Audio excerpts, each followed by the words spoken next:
Good evening. We're going to start our city council meeting. Appreciate you all attending. We're going to have, I'm calling it to order, and then we'll have opening prayer for the pledge of allegiance and opening by Councilmember Hadley. All rise. Keep with me.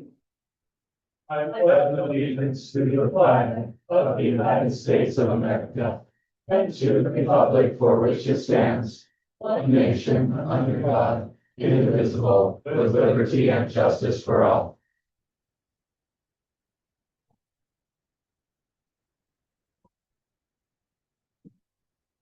Our Father in heaven, we humbly bow our heads this evening, and we give thee thanks for the opportunity we have to be here tonight, gathered as friends and community members, and we're grateful for this opportunity that we have to consider the items that will affect our city, the business within our city, and we pray for thy help, that we might be guided to know thy will and to be able to help select a new city council member this evening, and then we might also be able to conduct those matters of city business that need be taken care of at this time.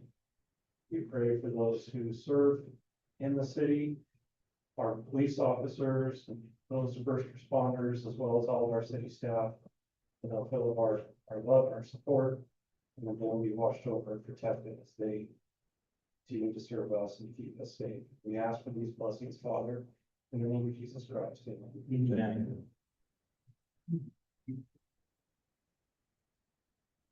So we have our first item on our agenda is the acknowledgement for Sergeant Davis, and that'll be presented by, and I'm probably going to slaughter this, the Violent Fugitive Apprehension Strike Team. So if you want to come up and do the presentation, that'd be great. And if I messed it up, you can let me know.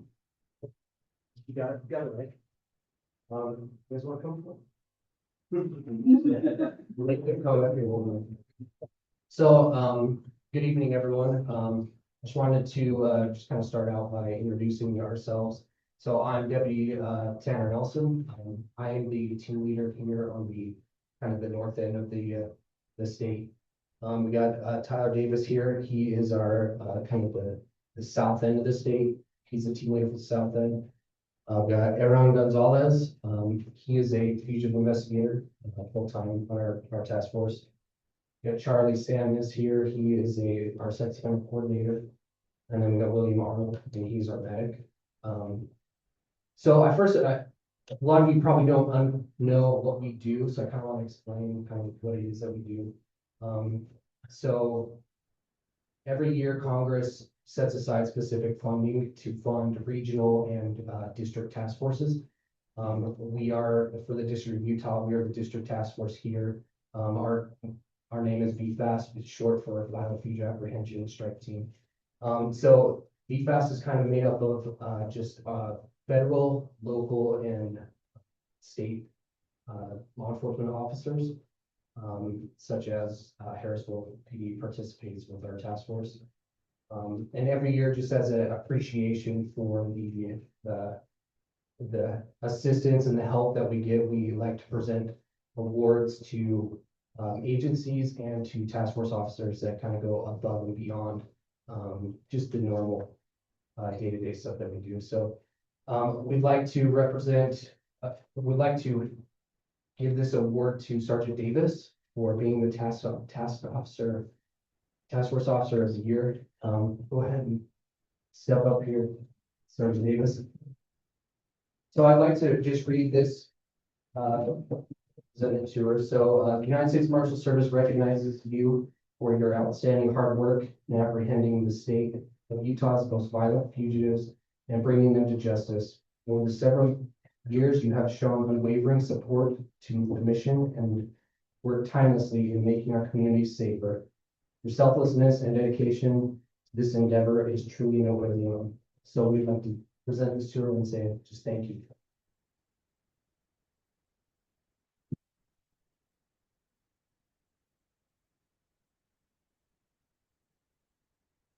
I would also like to just say thank you to the city council and to Harrisville PD. We can't do it without your guys' support and allowing your officers to come out with us. So thank you as well.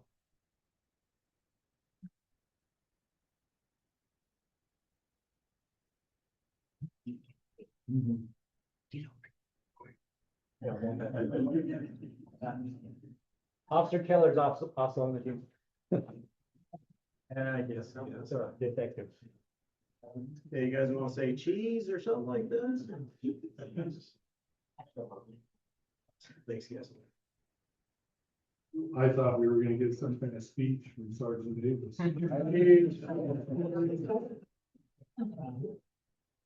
Wait, do we need to shake your hand? Sergeant Davis, can you come up and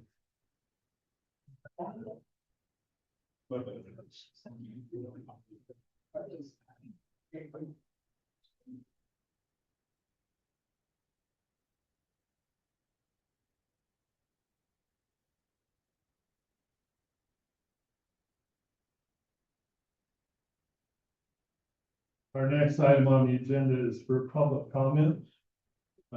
This time is set aside for you to get up and voice your opinion about whatever's bugging you in the city. We would ask that you give your name, and your address and your email address, so that if we need to respond back, we can respond back.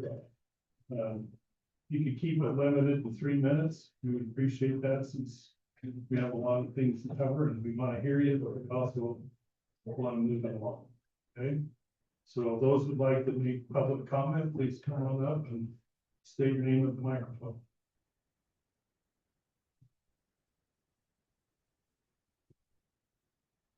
I'm Janet Barble. I live on 930 North Harrisville Road. My email is mommybarble@hotmail.com. First, we did the senior luncheon today, and it was really good with the youth that come in. The youth come in, did burgers for us, and they did really well. We had close to 50 people again, and it's really nice to have them there to service and be part of us, so it's nice. The thing that bugged me I went to a planning meeting in June.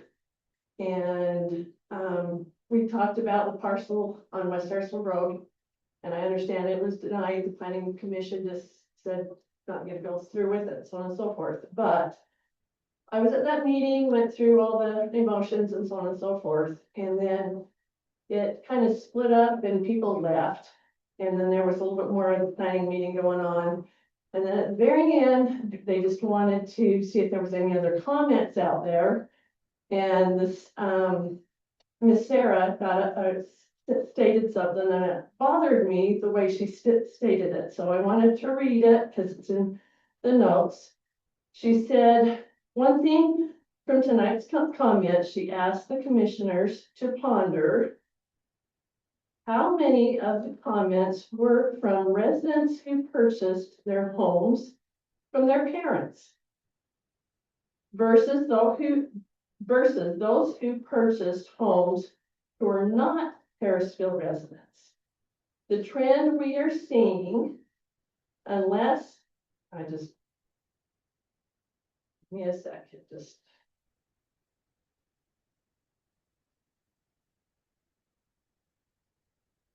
I don't want, I can't get it up anymore. There it goes.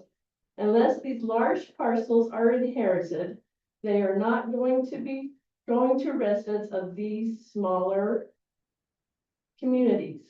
This is a concern for our staff. It bothered me because I'm one of those residents that is long, and my dad did parcels of 3rd-acre lots and so on and so forth.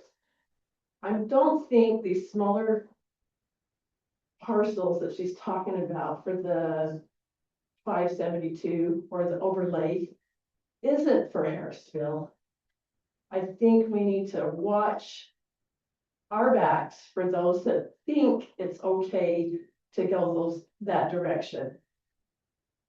Harrisville is unique. It's farmland. It's been subsidized for the golf course area to be able to utilize that information and that kind of stuff. But if you start making those little parcels part of the little, smaller housing, I'm sorry, Janet, yeah, you're gone past your 3 minutes. oh, I'm sorry. Thank you.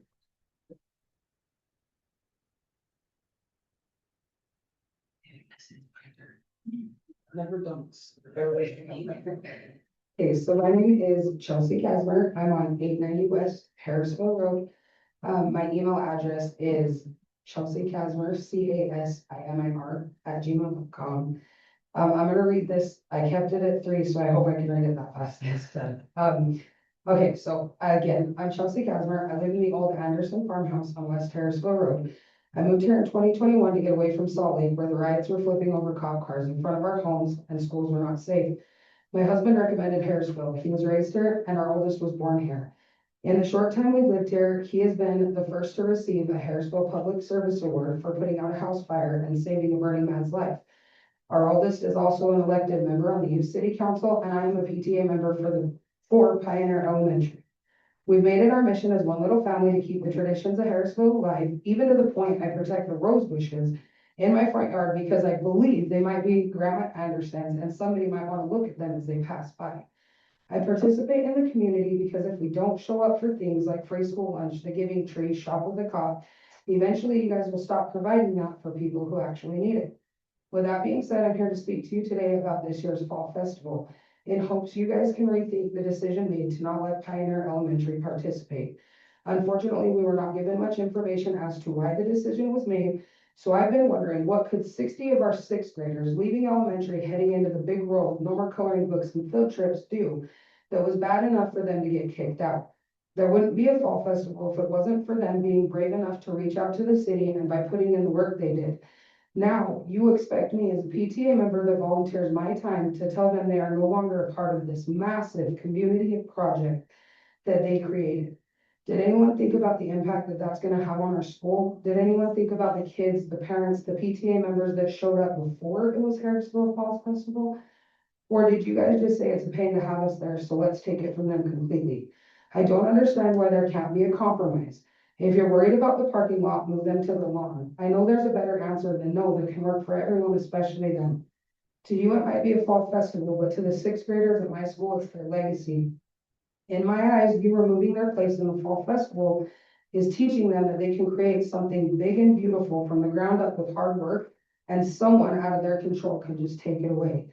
As a mom who loves her community and gives back, I'm a little discouraged and I feel that the city isn't doing what I'm trying to do, keeping Harrisville's traditions alive. Target is about to swallow us. People are moving in all over and we don't have many more years before Harrisville turns into the next Roy. It's my job as a member of the community and it's your guys' job as the city to protect our small town family values and traditions as long as we can. So I challenge you before we have to hurt the 350 little roadrunners of Pioneer Elementary. You as a city come together and problem solve whatever issue it was that made you decide to kick us out and provide a solution that allows our kids to participate in city activities, especially the ones that they've created. Thank you. Thanks, that's it. That was it.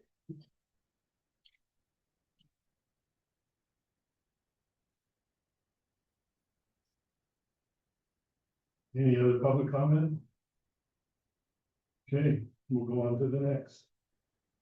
So the next item on our agenda is the filling of the seat.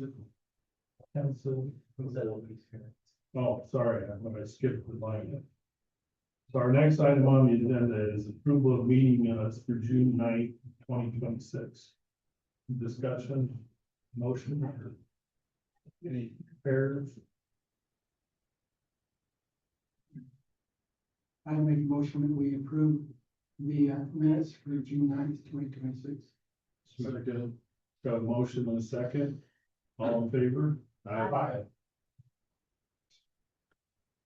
Now we'll go on to the next item. This item number 6, it's the vacant seat, council seat that will be happening after this meeting today. Councilman Fawcett will be leaving us, and we appreciate her help for her work that she's done as a city council. I'm gonna explain to you a little bit how we're gonna do the process. So you're probably wondering how you ended up in the seats that you did. So we used the ballot process that was done based on, set by the state. And so ballot process comes up with the letter of your last name. So in this particular case, Jeff Pierce ended up as the number 1 seat. Samantha Palmer, number 2. Annette Prawl, number 3. Ruben Morales, number 4. Steve Hempel, number 5. Chad Holbrook, number 6. And Dave Hickson, number 7. Okay, so that's how you ended up in the seats. The way we're gonna run this is that each of you will have opportunity to be first to answer the question. Okay? I'll be the one that asks the questions. The same question goes across all of you. There's not gonna be a separate question for every one of you. There'll be one, you don't get the first opportunity to speak. But once the first person's done, and we go to the next seat, on down the line. Okay? Any questions about that? City Council, do you have a question about it? Okay? And at the end of the questions, there'll be some discussion, and then from there, we'll go into the voting process, and I'll explain the voting process when we get to that point. Okay? So the first question, Jeff, you'll be the first one to answer that. If you would come up to the mic, speak clearly, and then so everybody can hear. But the question is, and each of you will need to answer the same question. What do you envision for Harrisville City over the next 2 years? My envision is to see if we can get more retail and restaurants in this city to get our retail tax base increased. There's plenty of open space for it. There's plenty of opportunity for it. We've got people north of us that can help them pay for it as they're coming to here instead of to drive all the way out to Riverdale. I've talked to guys that have involved in this. You would be the one to talk to that told me nobody's calling from Harrisville, so they don't have anything for you. I said, well, since I quit pestering them, nobody's talked to me. Good. Is that all you need?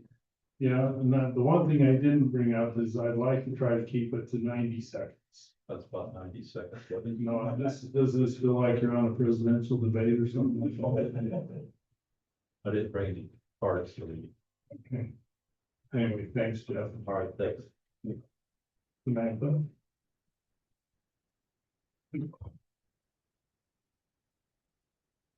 To answer the same question? Yep. Okay. Do you remember, or you want me to reread it? No, I got it. I too would like to see some commercial growth to get taxes coming from that area rather than just from homeowners. And to just help with also the residential expansion that's happening. Help that go more smoothly. Okay, thanks.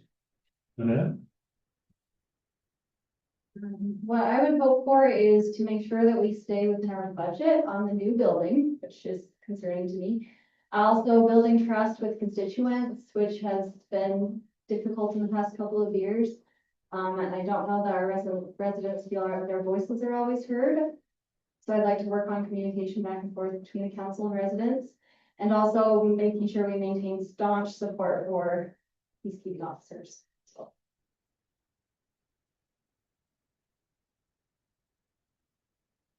For the next 2 years, I would vision that we look forward to what's coming, the changes are coming, and be listening to the citizens and see what they see their future as. And for us, just keep the budget going and keep it, try not to raise it, and expand smartly with all the issues that are. Steve?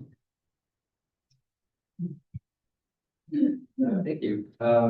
First, I would like to broaden our tax base, tax abilities, We depend a little bit too much on our taxes for, our, residents, so our property taxes. I think we need to, start looking outside of that box. Second thing I think we need to do is try to find ways to spur some economic development. I've talked about this in the past, and one way is to help people who are in our city, build their business, either start one or, however the city can help with that.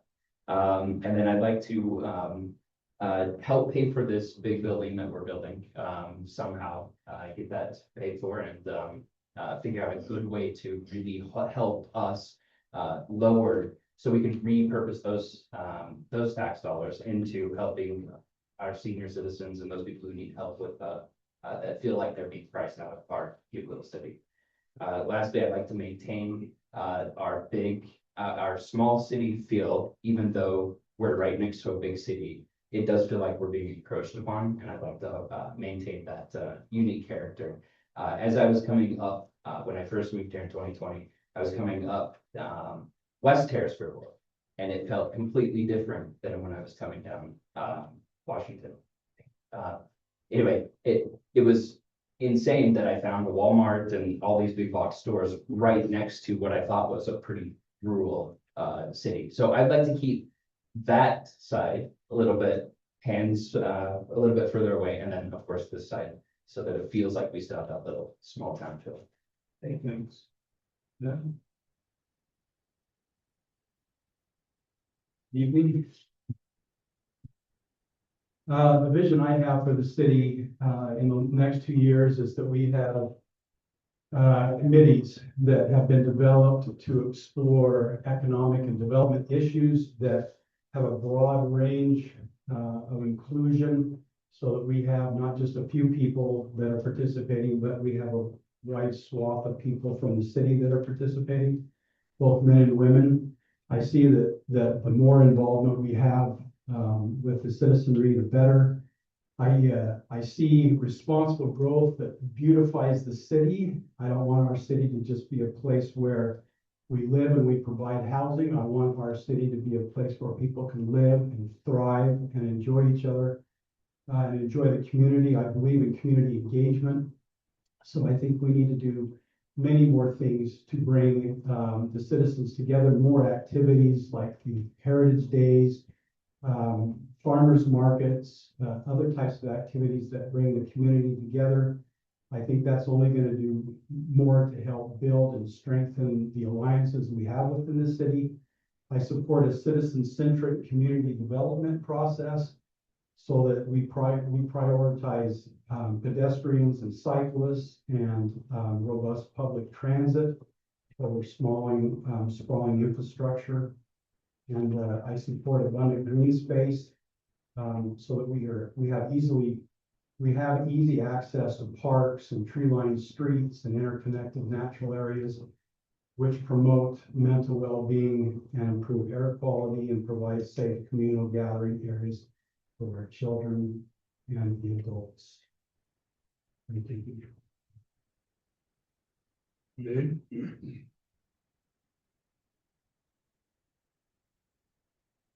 I guess the advantage to going last is I can say, no, not really. I'm with a lot of what the people are saying, but for my vision, I think I'm kind of with Chad. Let's beautify our city.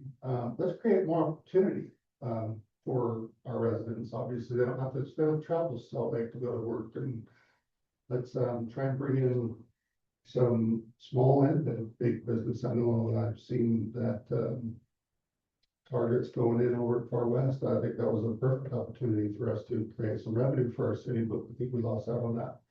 I'm not sure if it was even a proposal, but we got to put the feelers out there for people that are welcoming businesses, so we can keep that tax burden off the citizens. That's what I think that's the vision. I think everybody wants to live in that small town and deal with the small town communities and the beautification that we have of the beauty of our small city, and with that still providing some opportunity. Our residential is exploding, and we're not leaving much opportunity other than just raising taxes on property values. That's unfortunate. I think everybody can see that coming. We need to change that. And that's where I see it.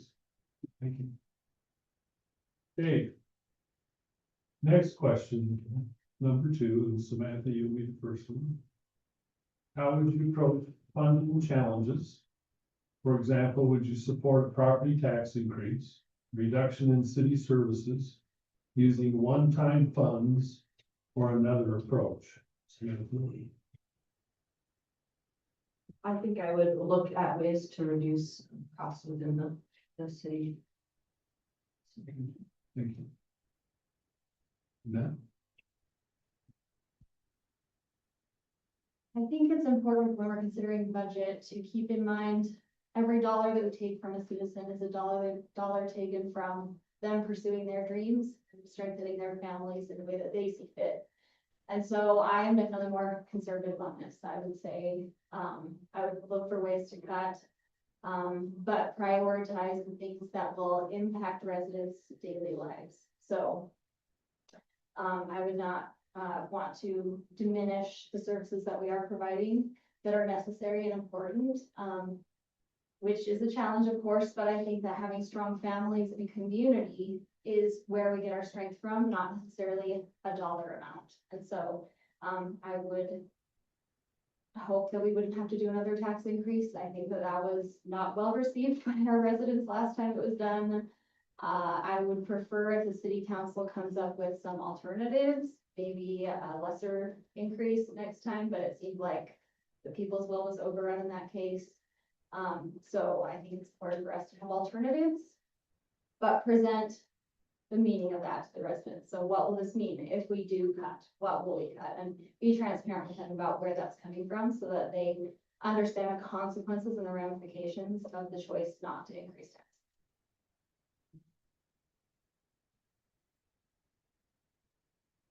We'll go first at the budget, make sure we look at the history of the budget to make sure that we can adjust the budget to, if the law possible, reduce it.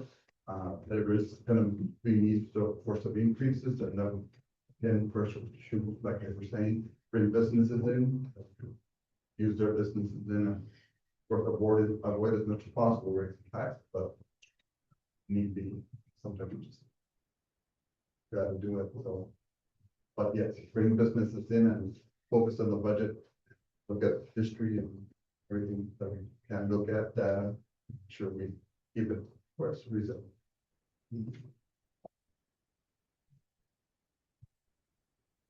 I think we have tiers here, both physically and regular tiers, as in 1, 2, and 3. The first tier is large items, such as big buildings that we want for our city. I think those kinds of things should be put before the voters, and we should have a say, not just city council. So we need large ticket items. We need large increases, same thing, send it to the voters. We can decide, you can give us a pros and cons as to what it is that you're saying yes or no to. You can go through each of those items and we can come up with our value add and decide as a community, is this the right thing for us? So that's number 1.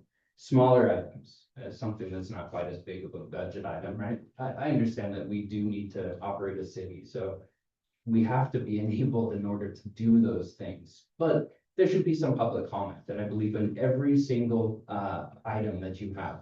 Before a vote is taken and considered, I think that we should have some way of making sure that the people are heard. We want to know that what I'm concerned about has been discussed, not just listened to. And I think oftentimes we are very quick to say, I'm good, let's vote. And I think that while that's nice to get things done, I think that makes it look short for us up here. So that would be the other thing.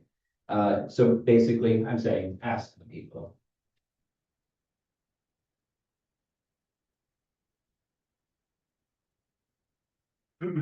Long-term, build an economic base to help fund future expansion and the needs of the city.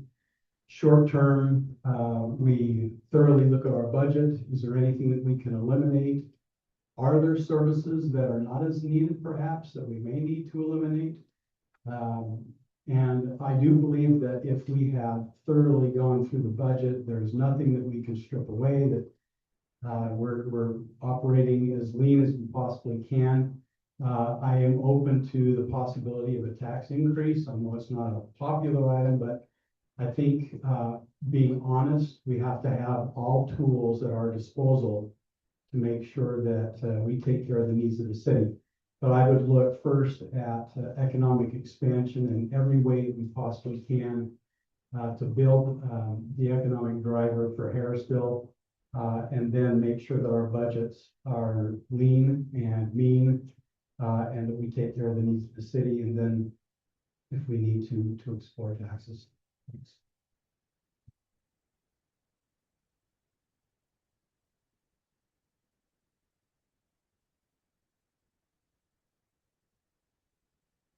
I'm not sure, really how to answer this one, because I'm not in favor of raising taxes. I don't think anybody is, but we know, I think in reality, we all know that the cost of increase is going up everywhere. Everybody feels it. We just want it in moderation. I don't think anybody wants to pay the big jab, like we did a couple of years ago, and we don't feel like our voices were heard. But I was thinking about the question that you were asking and how to create revenue, and I think, along with my constituents here, opening it for public comment and having the residents come in and propose ideas that would also contribute to the council's ideas of expanding or inviting new businesses like Clearfield did that. That golfing place, I'm sure it's pulling major revenue and it's offering experience for people. So I think a lot of people could look past giving up a little bit of land that's going to contribute to bringing more people together and creating more of a harmony, and still keeping it in a small. But I think I'm with everybody here. We just need to brainstorm with our residents for ideas, and I'm sure there's a lot of people that have or want to have input into our city, and we need to listen to them. Yeah.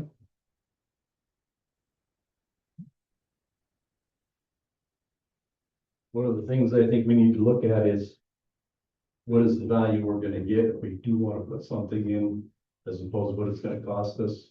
Talk to the residents, see if it's something they wanna spend. Is it a long-term thing we're gonna have? Is it gonna pay off? And vote appropriately, and if it's not gonna work, move on. And if it does, we'll make something out of it. Okay. Thank you. Annette, this is, you're gonna start. Question number 3. How would you ensure that residents are informed, engaged, and given meaningful opportunity for input on important city discussions? Actually, decisions, I believe, is what I'm supposed to write. I've been thinking about this because as a busy mom who works part-time and has a lot on her plate, it is very difficult to keep up with what's going on in the city. I'll just be straightforward. When I go through to read the minutes, they are long and they have a lot of words. And I'm a fast reader. So I've been thinking about how do we engage people in a way that can be quick and can fit into their lives. And again, I haven't been on a city council before, so I don't know how feasible it is, but I was thinking something like a podcast. We just 10 minutes or less. One of us generates, maybe using AI, we generate a summary of the city council meeting, we read it, and then we disseminate that to residents so they can just listen and know kind of the bullet points of what was discussed. And if they need to come make comments about it, then they can do some deeper digging on the website. Another thing that interests me is, so for the Our America 250 celebration, I've been on the committee and we've been working on getting some input from and some help from our volunteers for that. So we've been doing some Google Forms, and I've heard that that's been successful when we tried it before. So I'm hoping that as we move on, we'll discover that people are willing to provide input. If they have a Google form, they can go, and it can be asynchronous. It doesn't need to be come to a council meeting, and that might fit better into their lives.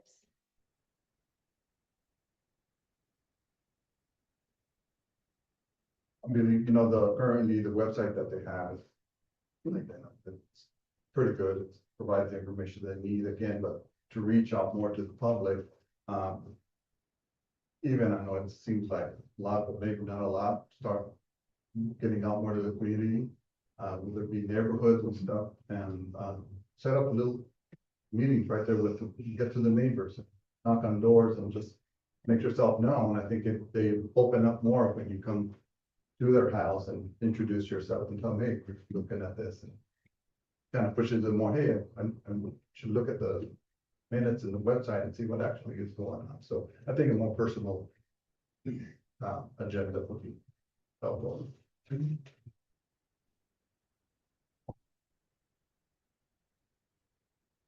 All right, so first thing that comes to mind is surveys. Sending out surveys, they're digital, they're easy, they're quick, they're cheap to do. Social media, of course, we all have our accounts, somehow get it in front of the people as often and as much as possible.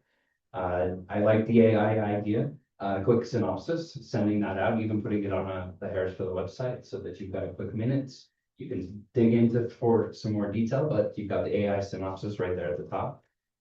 Before a vote happens, I said this earlier, have an actual meeting to discuss it with the constituents. And then, of course, having some sort of like a meet and greet at a local restaurant where citizens can come and sit with one of us and decide, ask questions, make comments, you know, whatever. It helps our local economy get people into their businesses. Maybe you ask them to donate 10% to a charity or something, and you get in front of people. All cheap, free, easy, just takes time. Thank you.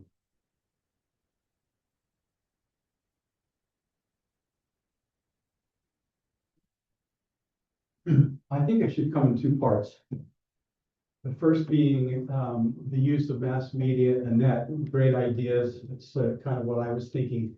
Use everything at our disposal so we continue to go through newsletters and online means.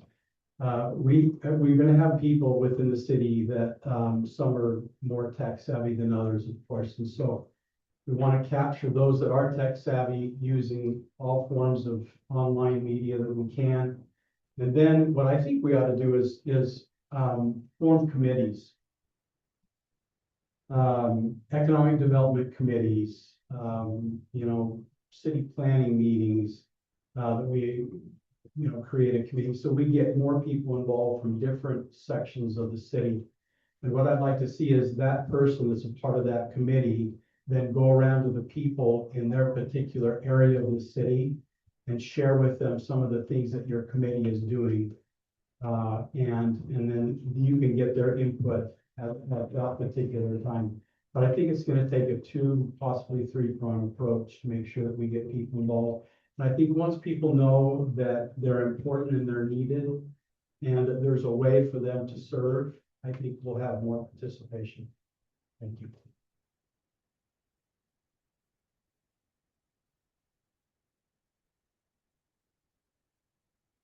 I don't know who came up with that idea of putting that in the gas bill, but I live by that thing and I love that thing. That Harrisville happenings that goes in there, that's an informative thing for me. So kudos to that person. But I would say too, with the rest of everybody else's great ideas, open houses and creating some kind of social media page like we have already with Harrisville. I think it's very informative that that comes up, and people that are looking for information typically go to those pages and they search it out if there's interest. I mean, it's got to be twofold. You got to make it interesting. It's got to be inviting. It's got to be something people want to be a part of. So I said, just try to make it fun. I mean, try to make it Well,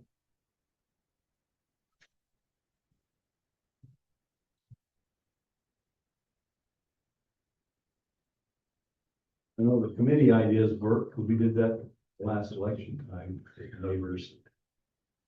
When I was on the council previously, I would randomly just call a resident in Harrisville a few times, ask them, I represent you, tell me what your interest is, what your concerns are. Committees work good.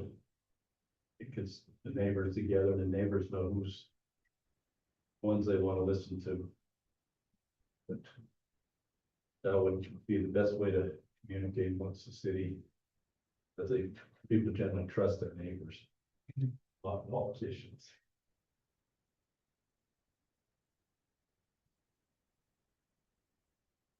I think the website and the newsletter are really awesome tools that we use. And I think also, there's a lot of power and service projects, and we have one coming up for the America 250. And I just really think if we're working together and we can all, combine in the fact that we love living here, then, people can express, have conversations. And I think having, service projects that can involve young families as well as, maybe we're serving some in the older, part of our population, and that we can bridge that gap, get us all having discussions together.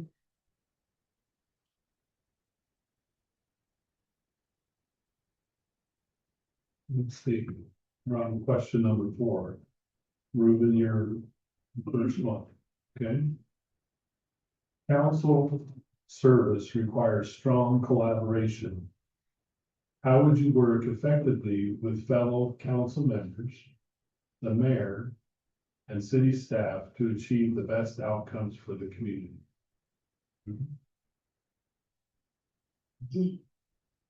Well, I'm currently retired, have a lot of time in my hands.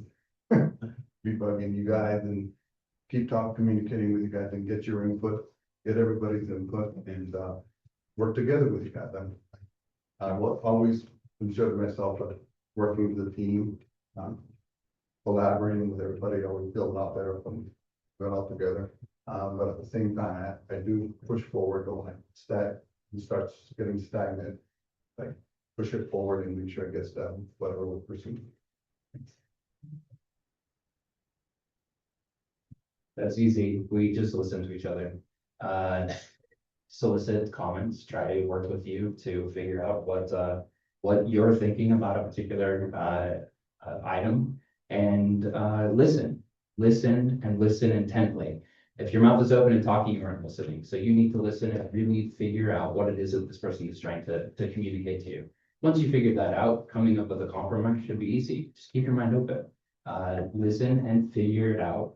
Work with all the people who have input, the people behind us as well as the people in front of us. Thank you.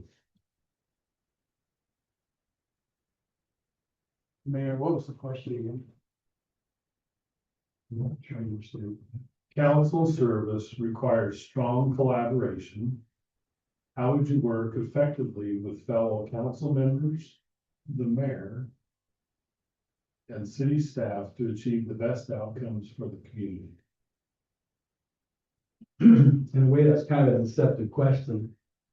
In the sense that if you get a group, any particular number of a committee together, that might be looked at as a pseudo meeting. And so that's often been the challenge, both for city council and for planning commission, is how do we work together without not being able to work together? And so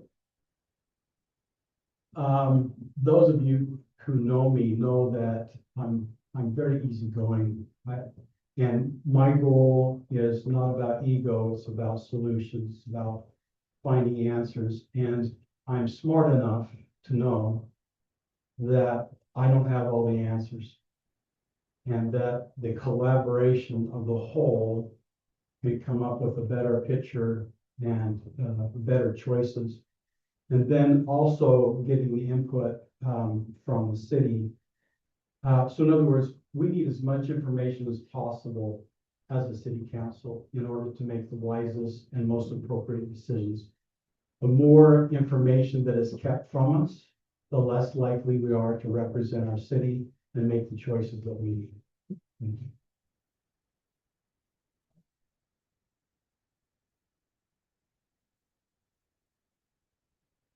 you.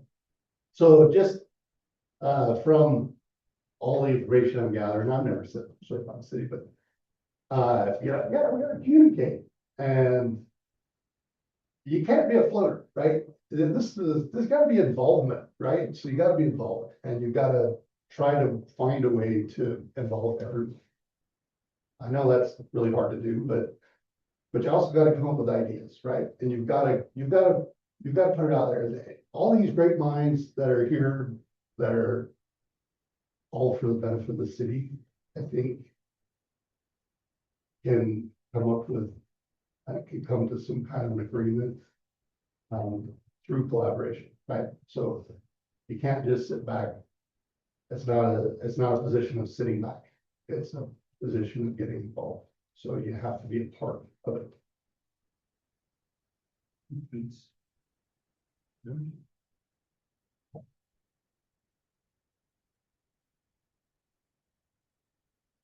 The previous councils I've been on there, I never had any problem with any of them. There are some of them were try your patience, but you just grin and bear it and push on and hope for the best.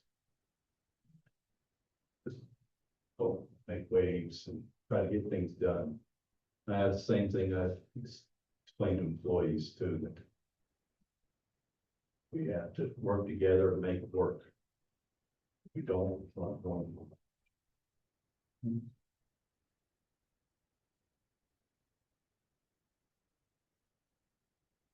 I think in being able to take care of a diverse city that Harrisville is, we need the different opinions.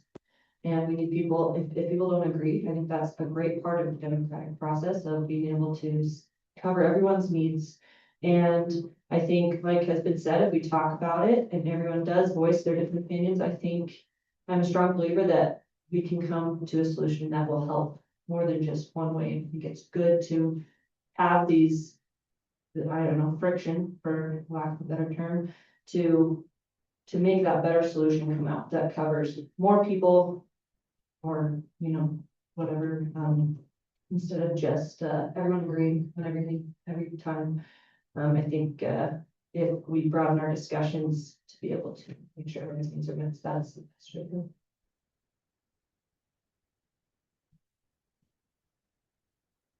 And I worked for the Weber Morgan Health Department. I started from scratch a coalition of different stakeholders for the Ogden Civic Action Network. It was their health subcommittee. And our goal was to improve access to healthcare for individuals with chronic disease. So granted, that's a very different purpose from here, but what I learned from that experience was you find out from people what their personal priorities are, you know, in this professional capacity, of course. What is their goal and what do they work on each day, day in and day out? What do they want to prioritize? And then you gather all of that information and you look for alignment and you see how can we create situations where the solutions address all of these different priorities in some way. Now, you're not going to prioritize it, you can't prioritize everyone's different goals, but in some way you want to make it a win for them. And you want to make sure that their voices are heard and that you are not trampling for your goals and your vision. So I think that's really important to appreciate unique perspectives where people come from, and then to make room for them to state it and for it to matter within the discussion that you have.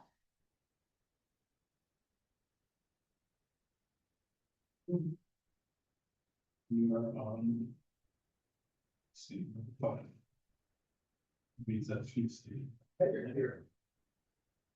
When you have a difference of opinion with another council member or a member of the public, how would you work towards resolution while maintaining respect and productivity? Steve, you're up.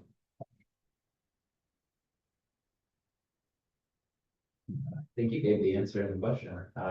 When you respect somebody, you can listen, and you can understand. I think, oftentimes when we go through, any kind of, disagreement, We're oftentimes talking over each other, talking through each other or past each other. But if you take that 10 second to step back, pause, listen, understand, move forward.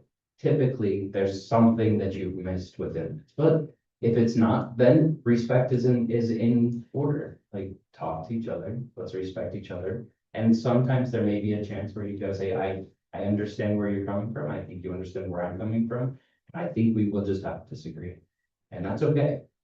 In the disagreement is where we can find the compromise. If you're not understanding, you won't find compromise.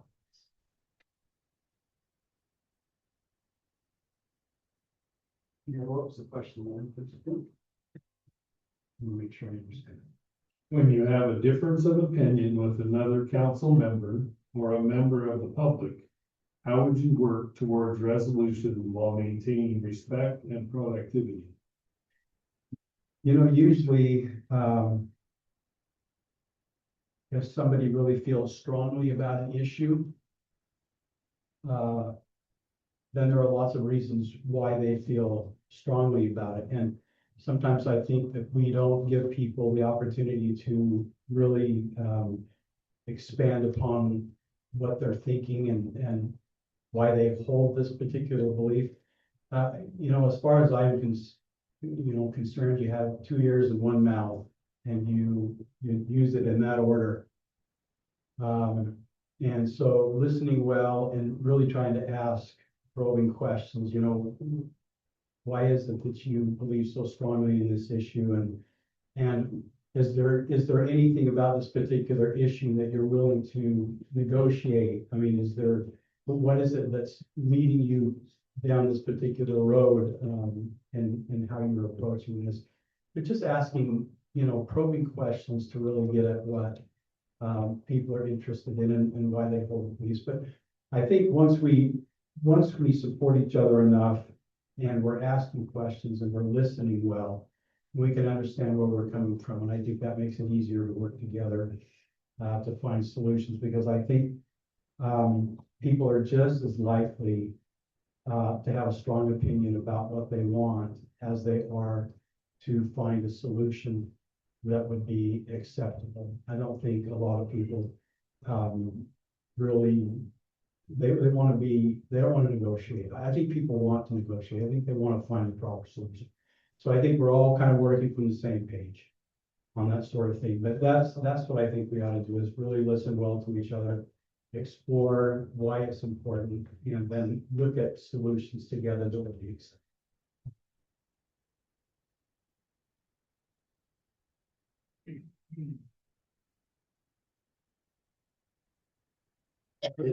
In the past, I've noticed that a lot of things that people are frustrated about are really focused at you, or it's focused at the issue that they're dealing with.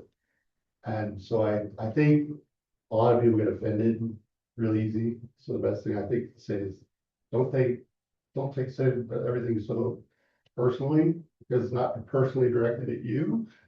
It's directed at the situation. And don't get offended. I mean, I think that's the first step, is looking how you're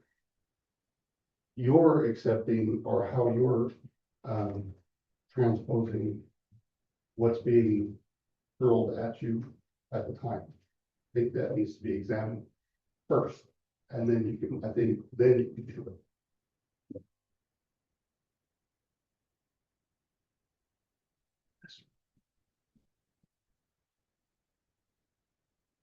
I think some of it's like Chad was talking, that you just gotta be open-minded and listen, and we just might find out they're right and we're wrong.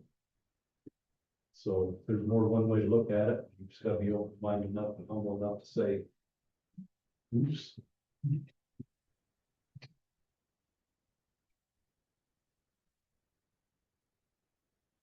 I think it's important to remember that everyone pretty much that we come into contact with is a good person, and they're trying their best to make the best decisions they can and help in our situation, the city move forward in the best way they think is possible, and to try to understand their background. So if they're really upset about something, understand where that's coming from, what caused that, and thinking before responding. Sometimes you need to take a minute and think it through before responding.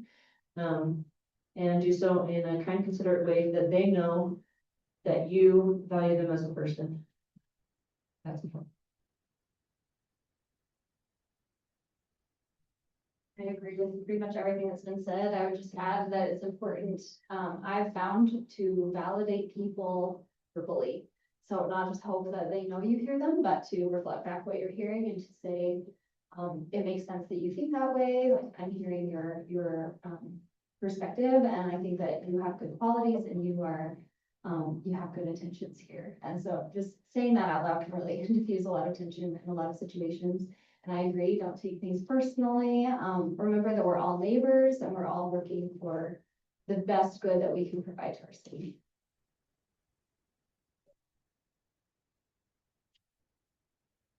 Like everybody else saying, communication, respect, openness, yourself, keeping in mind that you're there to solve a particular issue or an opportunity for the city.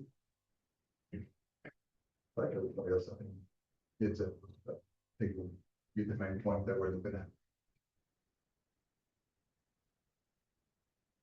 So question number 6, Chad, you're first on this one. So, council members are expected to recognize and appropriately disclose conflicts of interest. Are you aware of any current employment, business interests, financial interests, board memberships, or perceived conflicts of interest if you were appointed? If so, how would you handle those situations while serving on the council? The answer to that question is no. I mean, personally, I don't have any conflicts of interest. I'm partially retired. I work part-time. And I don't belong to any boards or whatnot. So that's not an issue. If I did have an issue, the right and proper thing to do is to disclose that before the discussion proceeds, and excuse yourself and not be a part of the discussion any longer. And so I think professionally and ethically, we need to be honest and upright, and if there are issues, we need to disclose that quickly.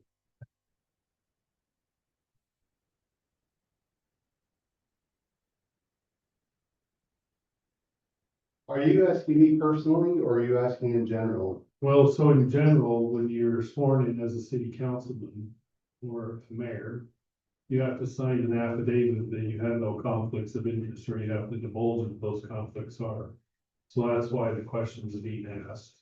And so once you're put in, then you'll be going through that paperwork, so. I guess I don't really understand the question, because if there's a conflict of interest, then there wouldn't be any further discussion, right? I mean, I guess I don't understand the question. But if there was, how would I deal with it? Yeah. Because sometimes you can end up having conflicts that happen to be, maybe it's a business that you own in the city, and there might be an ordinance or a resolution that's coming that may have direct impact onto you. Oh, Or you may have a piece of property that's in the city that you want to be developed. And so that would be a conflict with it, so that would be. well, I could see the purpose behind wanting to get on the city council, obviously. I'm kidding. No, I don't know that I have any conflicts of interest. But if I did, obviously, then, I would have to be forthright with it, and I want to become forward and be honest, because, everything comes to light eventually, so. Okay.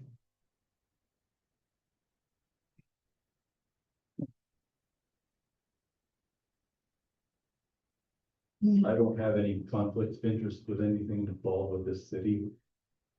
I've been through the trainings that they have, and if there is something, you disclose it, excuse yourself out of it.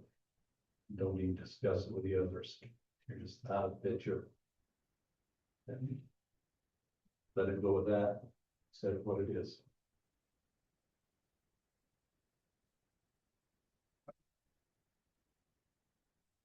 So I don't think I have, any conflicts of interest. I do work as a structural engineer, but pretty minimally. And most of my jobs are down in Salt Lake or up in New York City. So not much going on here. And, I would disclose and be as honest and transparent as I could about it. Because I think that's important in our government. I'm not aware of any conflicts of interest, and the reason that I'm here is because I think the residents of Harrisville deserve to have a city council who puts their needs first. And so if I was unable to do that in any capacity, I would definitely recuse myself.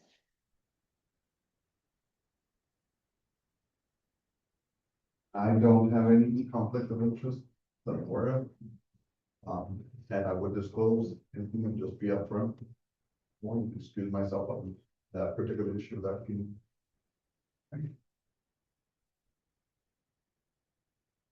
I do not have any conflicts of interest, but if I did, there would be definitely a disclosure.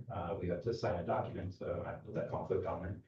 And if there was something that I felt that I was in conflict with, either personal or otherwise, I would definitely say, sorry, this isn't a vote that I can weigh in on. And so I think pass on a vote. I don't know what the right word is, but whatever that word is, I would say. Thanks. We're down to the last question. Being here first. All right. Let's do it. Harrisville City continues to experience growth and development. Yes, we do. How do you believe the city should balance responsible growth with preserving the character of our community while ensuring infrastructure and public services keep pace with development? Well, that's a good question. I think, the simple answer is everything in moderation. I think as soon as you start rushing into things is when you start running into bigger problems.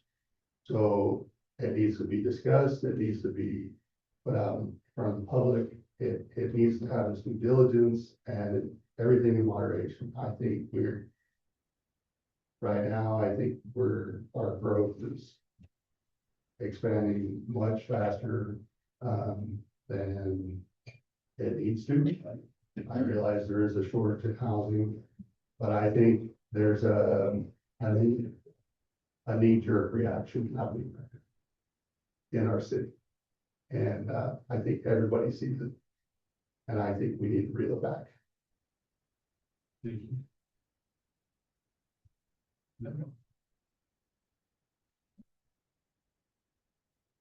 Didn't I just get up? Well, yeah, I'm gonna be back up again. I think we just gotta pay attention to what's going on everywhere. We spent a lot of time in the past when I was on the council and planning commission, changing all this property on the main roads to commercial, and now it's all changed to apartments. So we gotta watch what we do with apartments. Really don't make the city any revenue. And so we just gotta find the balances of what we need, make sure we keep a proper city and don't turn it into a bunch of tenements and things like that, cause our police to have to work twice as hard. Right now, I think we're pushing the limit. Mark's shaking his head. So I think that's what we just review everything carefully, make sure we're not overbuilding certain areas and keeping it balanced. Can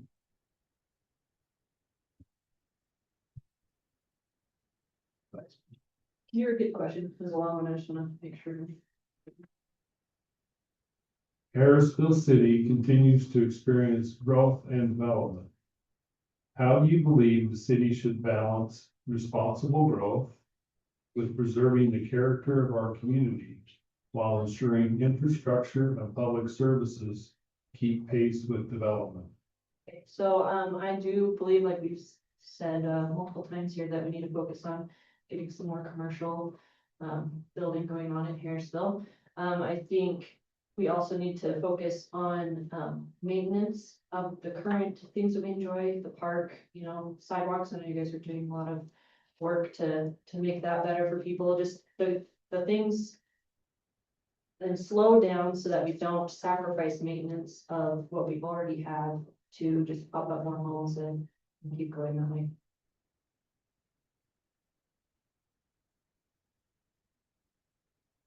My primary question when making decisions around growth would be, how will this directly impact the lives of Harrisville city residents that are here already? I don't think we should prioritize growth at all costs. I think that it's tempting to compete with nearby cities that are growing and offer many, many services. I don't feel the need to do that.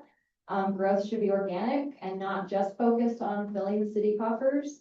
I don't think that we necessarily need to spend more to have a higher quality of life. Government projects should exist to support families and not to, and to maintain safety for them, enrich the community, as has been said, bringing communities together, helping us to get to know one another, and not just to make the government look good. And so I think that because our city council is accountable to our citizens, ultimately, the impact to them and what their desires are should come first. And I do think that having that small town feel, not dealing with a lot of traffic, and having a sense of community and knowing your neighbors is top priority. But again, we would listen to our residents as we go.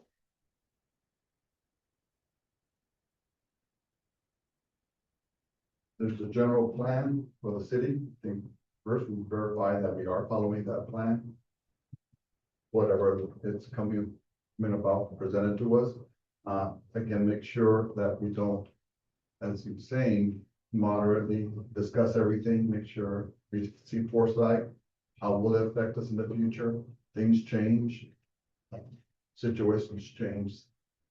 And just keep your head on that for the future. That's fine.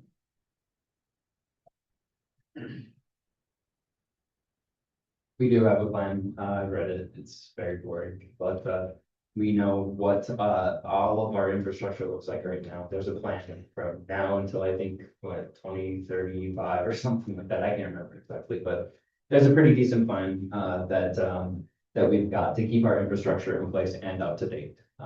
When we decide to put in a development or something like that, of course, we've got to revisit that plan, as you know, Greg. And make sure that what we're connecting to is up to speed. With that said, development is great, but little places such as my 5.5 acre farm that I've got, I water it, I enjoy my horses on it. I don't want it developed. I don't want to see more things behind my house popping up. I don't want houses around it. I enjoy this community specifically for the land that I have. And I love tending it. It's a passion. I'm up here in my backyard with the horses running around doing their thing, right? And I see my neighbors across the street sitting on their porch enjoying the horses, and that kind of a feel is very difficult to find. I searched for 5 years trying to find this property. I don't really want it to change. Having said that, I understand that we have needs. The city needs to grow. I understand that. We have the big city coming next to us, Ogden's big city, right? Coming next to us, and I understand that that's going to approach into Harrisville. What can we do to help stop that? We need to just really stick to our guns and continue to use the master plan that we've got in place. We've got zoning. I don't think we should make exceptions. I think we should keep what we have in store right there. There's high development, high traffic, high density areas and low density areas. And I think it should stay that way. Follow the plan. Really just need to stick to our guns. Hold to what we promised, what the city said we're going to do and continue doing. Thank you.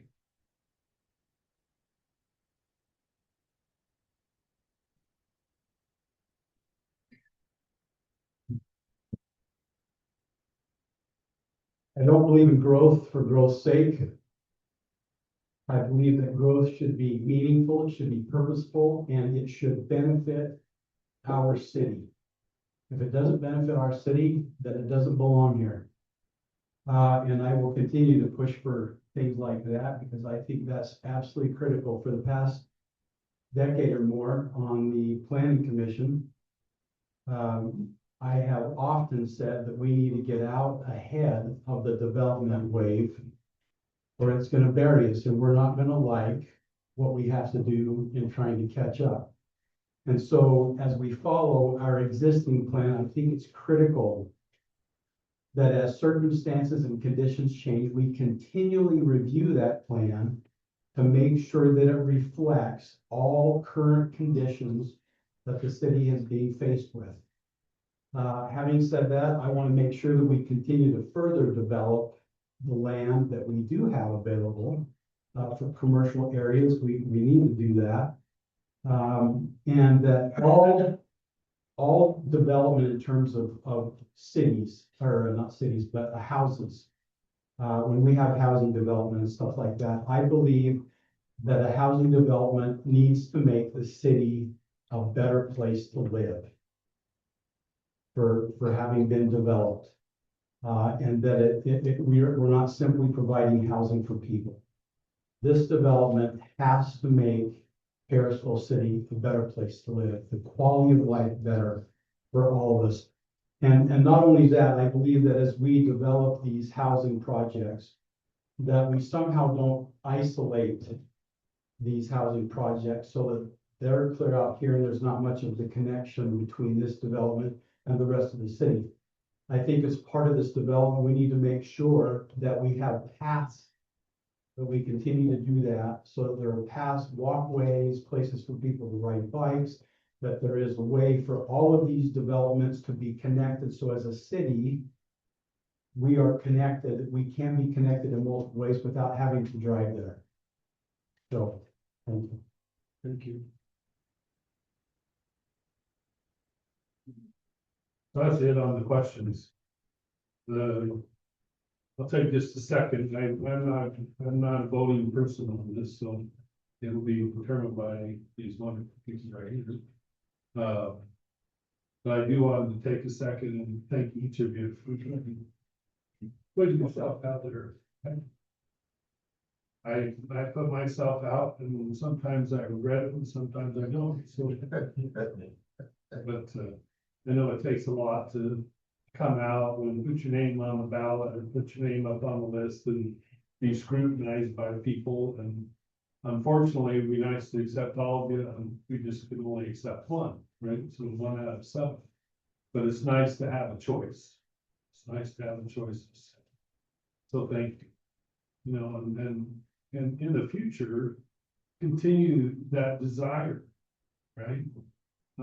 There's 2 of you right now that are serving on the planning commission. I have an opening in the planning commission that I'd be happy to discuss with you. So I'm not.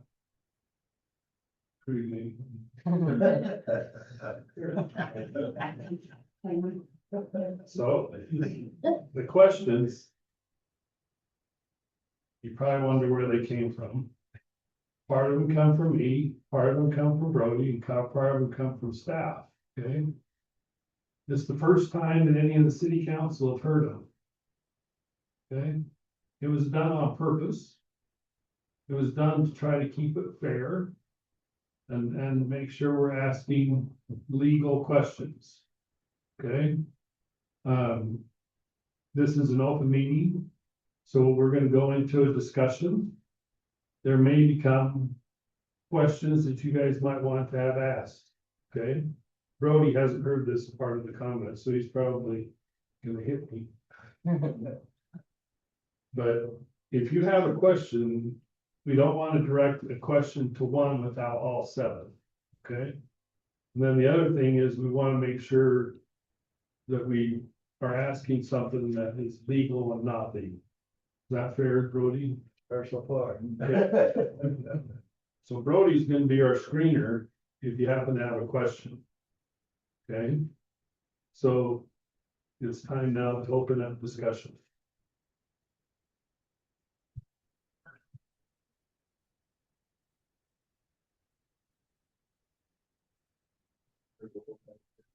Data book, I have some good questions. Okay. Anyone else?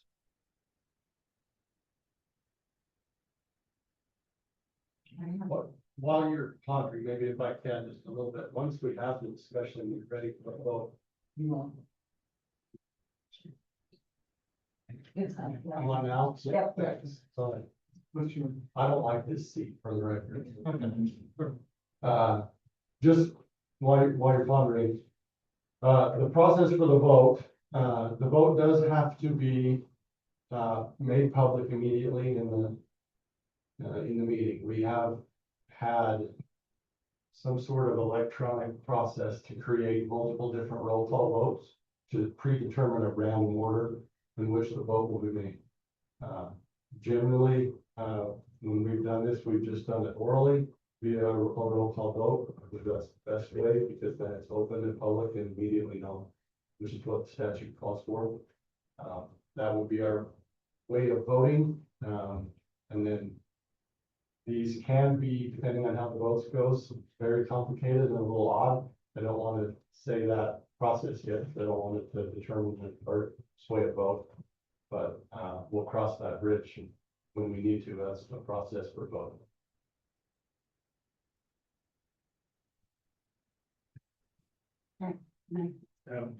Discussion. Can I ask the question? If you have a question, you can bring up what the question would be. My question would be, describe a time when you made an unpopular decision because you believed it was the right thing to do, what guided your decision? Okay, yeah, so your question. I think three people just have to agree that we ask them that question, right? I like that question. I like that too. So Mayor, I would just restart the order and then there's additional questions will follow. Okay. So we're gonna start that question, and I'm not gonna read it because I'll have it in my memory. So Jeff, you're gonna be up first. And Councilman Fawcett is gonna read the question. Okay, and then we'll go so now.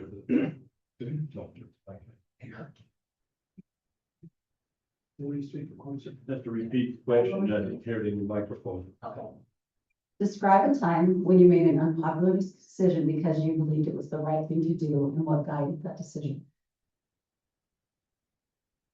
Unpopular doesn't mean it's right or wrong, it just means it's probably the best. You just have to live with it and hope people agree eventually that you've done the right choice. I know we've all had a problem recently and things we've had to do. Thank you.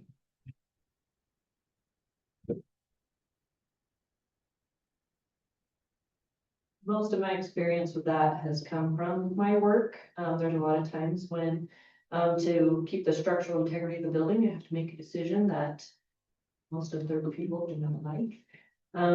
But knowing what is right and wrong, I can't, my conscience, I can't let a building fall down because it costs, contractor more money because of a mistake or something.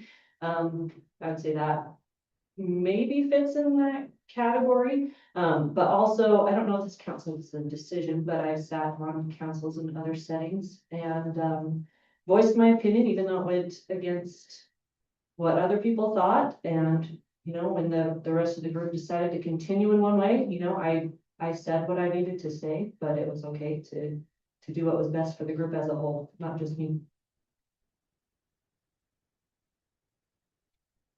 Well, having worked as a substitute teacher and stared down many classrooms of students who wanted me to make a different choice.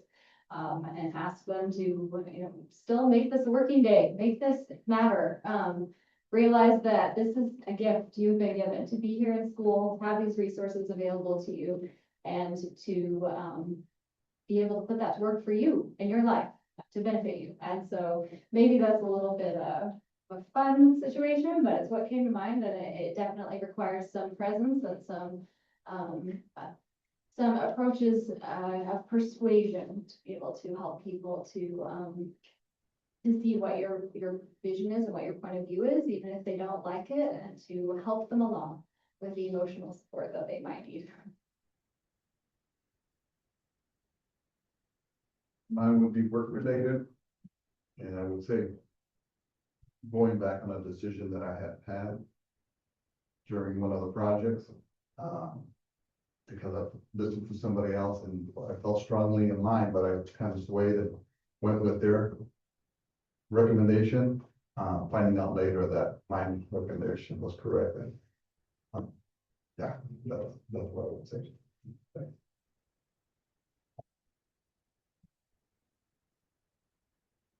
Employment decisions are never awesome, but you still have to make them. And oftentimes, people think first in, first out, right? You were the last one hired, so you should be the first one to go.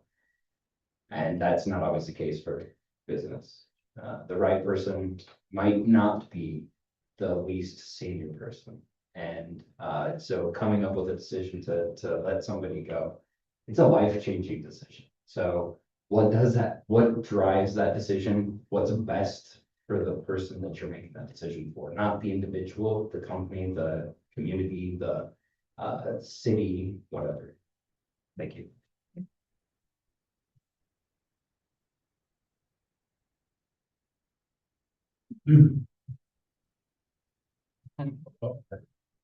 I will just send that bill to you next. Yeah, just let me know. Can I do something in kind? I think, that over the course of the last 11 years serving on the planning commission, we have had numerous opportunities, as you know, Mayor, all too well, and of choosing, making decisions that may not be popular with the group that happens to be there to support a certain cause. But the key in this whole thing is what's best for Harrisville. It's not what's best for this particular individual or this particular smaller group of individuals, but in the larger vision, what is going to be best for Harrisville? And the most immediate answer to your question just came on the 8th during our planning commission meeting, where the previous month in June, we had tabled an issue that the concerning a development on North Harrisville Road.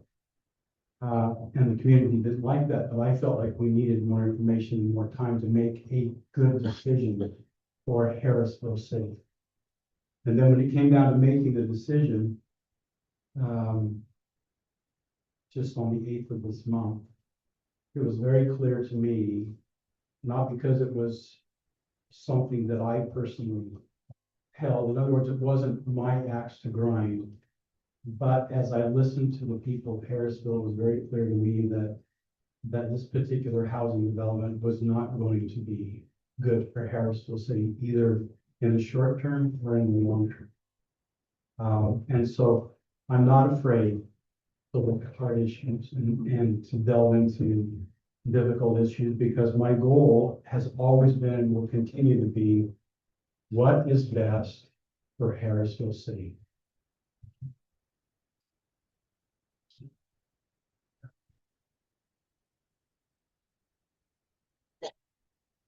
Well, we're all going back to employment. I guess that's the best relative answer that I can give is I deal with it on a regular basis. I think a lot of it comes back to wisdom, knowledge, experience. A lot of things that a lot of people don't have that I deal with on a regular basis, that they don't necessarily agree with my decisions, but it's because they don't know and they're not willing to do the hard thing. And you need to be willing to do the hard thing. And I don't think a lot of people like that decision. And like a lot of people in this room that have the knowledge, wisdom, and experience, that know that the hard thing needs to be done. I think that that's where that comes from, and that's what I do with on a daily basis with a lot of the young youth that I work with.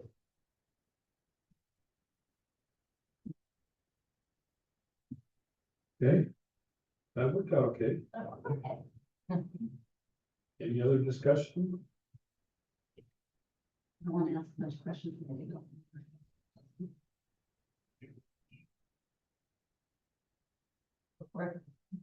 So how do you balance the residents' immediate concerns with the city's long-term financial health and future growth?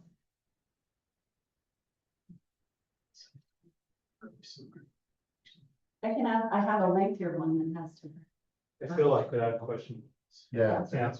Because the one that I wanted to get, the city council members are elected to exercise independent judgment, not simply count public comments. How would you balance public input, expert advice, legal requirements, fiscal responsibility, and your own judgment if they all pointed in different directions?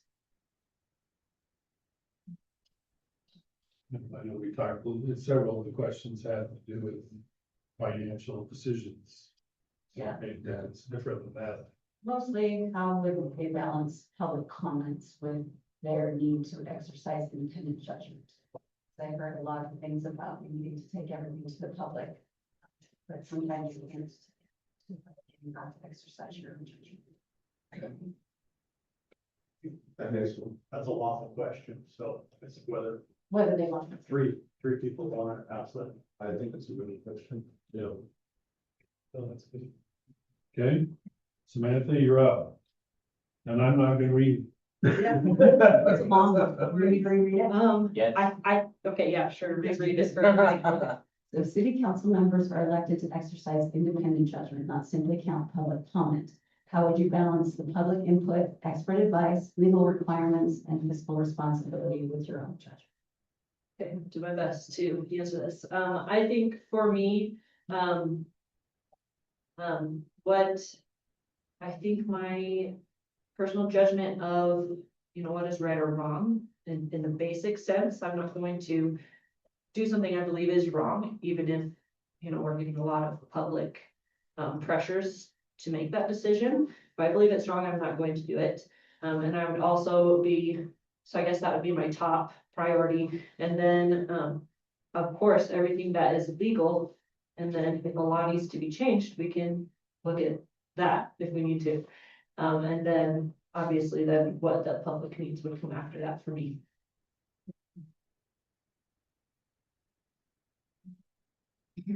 I just happened to be employed at the Weber Health Department in 2020, and COVID hit. And all hands on deck were brought into one room with a bunch of telephones. And we listened to the public's comments all day long, day in and day out. And answered questions the best that we could about what was happening with COVID-19. And then we ran vaccination clinics later on, at the event center. And so we heard a lot from people who had a lot of opinions, and they were very strongly held, and people were fearful at the time for their health and their safety and well-being. And so it was important to be able to acknowledge how their situation was impacting them in some cases, very impactful ways, while also maintaining the rigidity of the requirements that were being put on us by health officials. And information that every member of the public did not have. And so we heard just tragic stories of deaths and businesses going under, so many unfortunate situations, trying to balance with safety, protection, maintaining the standards that were put out for that. And getting vaccines was also quite controversial. So I do believe that it's important for those who have some sort of expertise or who are trained or knowledgeable, who have their day in and day out work revolves around certain issues, that they have authority in these situations, and that we're still willing to hear what those people have to say and to acknowledge the sacrifices really that people are giving up in many cases to keep people safe and to follow those recommendations.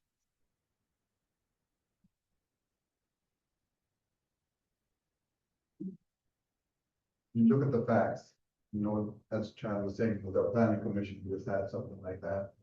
Had a lot of people upset.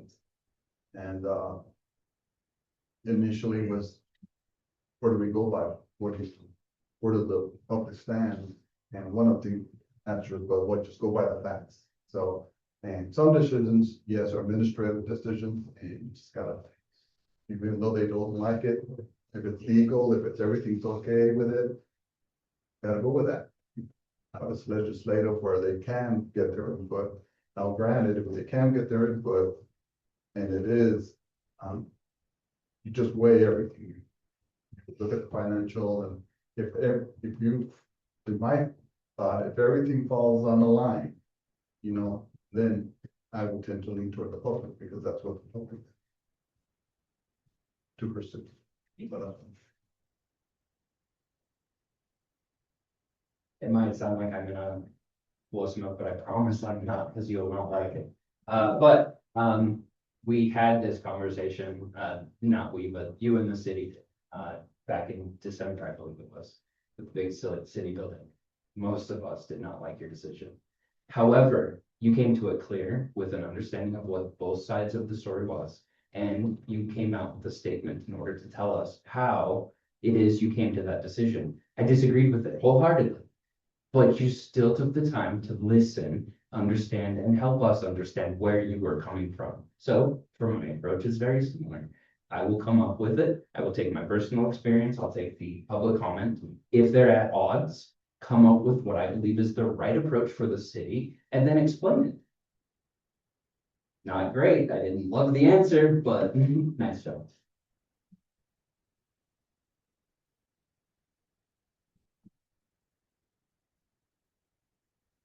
Kind of continuing on with what I said in answer to the previous question, I think having listened to a number of people over the years during public hearings express their viewpoints on any particular issue. I personally believe that it's very important to understand exactly what that person is saying, so I always take notes, because I want to make sure that I understand what they're saying. Because to me, it's important to really hear the person, not only through their words, but through their behaviors. And then once we've heard everybody, to gather additional information if needed, because I think that's always critical. Again, professionals or however the case shakes out, but I believe that the more information we have to address an issue, the better. And that if we're restricted from any kinds of information, then we're not able to reflect the needs of the city as well as we could have. So I just think that it's critical to listen to what's being said, to gather all the information we can from multiple sources, whatever that may be, whatever is available to us. And then we need to do what we feel is right for the city, not according to our own personal feelings about what should be done, but what's best for the city.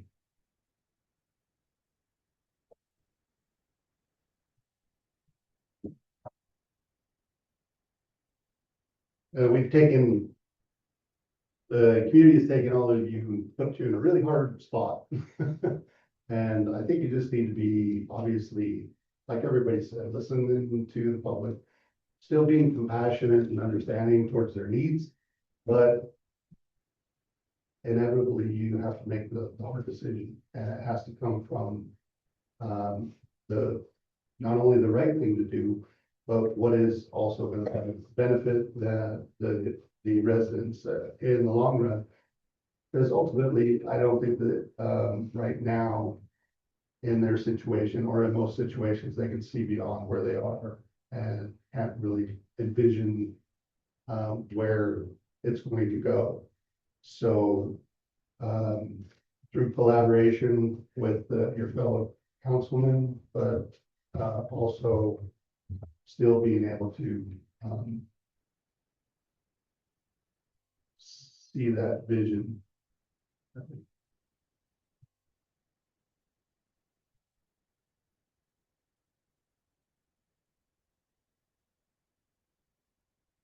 One of the things I've found in the past doing this for the city is when you have discussions with people, you just be open-minded enough, see what their concerns are, figure it out, wherever it lays on paper. Is it legal? Is it not legal? Is it ethical?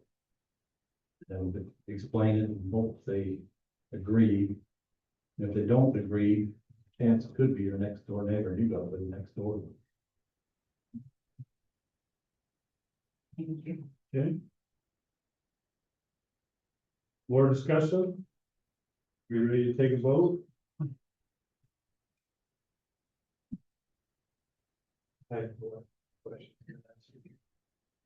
Grover? Greg? I don't have any questions, but I think Okay, with all, you can. It's still like a public hearing. so- Yes. You're very, she has some stuff. I like any direction on that. That's not. Okay. maybe just one comment as we're going forward this time. I've never been through a process like this before, so it is interesting. To have all 7 people here tonight and hear your thoughts, and I appreciate all those thoughts that you've given us and all the different questions. I know how difficult that is sometimes to be put on the spot questions and say, okay, I wish I would have said this later on, but I appreciate all your comments that you've made today. Very helpful and help us make a decision. You know, I wish there was a situation where it was, you know, public voting on this, but sometimes we don't have those luxuries because of circumstances that take place. So I appreciate all you putting your names in to be considered for the vacancy in the council. So I just want to start off by saying that I do think as we've gone through, in my mind, you know, weighed all these notes I've taken here and things like that. You know, I feel like, and this is really where I'll ask the question is, are we looking at that each person saying their own opinion? I'll explain that. Okay, so that's, And then if I'm wrong, Brody will fix me. okay. But anyway, I just wanted to make that general comment. I appreciate all of you putting yourselves out there tonight. And the comments that you've given them, very, I think it just shows the quality of the citizens we have in there as well. I'm concerned. Yeah. Thank you. Any other discussion? We're ready to do a vote? I can explain the vote, once you're ready to go. Okay, You ready to? like I said, Brody will help correct me. Cause I came to the meeting, quite frankly, thinking I was gonna handle it a different way. And then Brody helped me understand it differently. So what we've done is we've set up a roll call vote. And I have a total of, if we need them, it could be 1 vote, it could be 10. Okay, so we have 10 random ways of who's gonna go first. It was basically done by. Tell me how you did it, Jack. Yeah, so there's on a phone, I just downloaded, it's a random name generator, all 7 names got plugged, or 5 names got plugged in. I hit shuffle, wrote them down, 10 times. So that's how it got done. Yeah. Okay, so it wasn't me determining who was first or who was second, okay? But anyway, what you'll do is, I'll call your name. And you're gonna state the person that you favor. Okay, that's gonna get your vote. Of course, if there's a majority for the first time, it's once. If there's a tie, then we'll go to the next step, okay? Any questions? Did I do okay, Brody? Did it? So there's not a process of elimination down four. No. That's what you do with elections.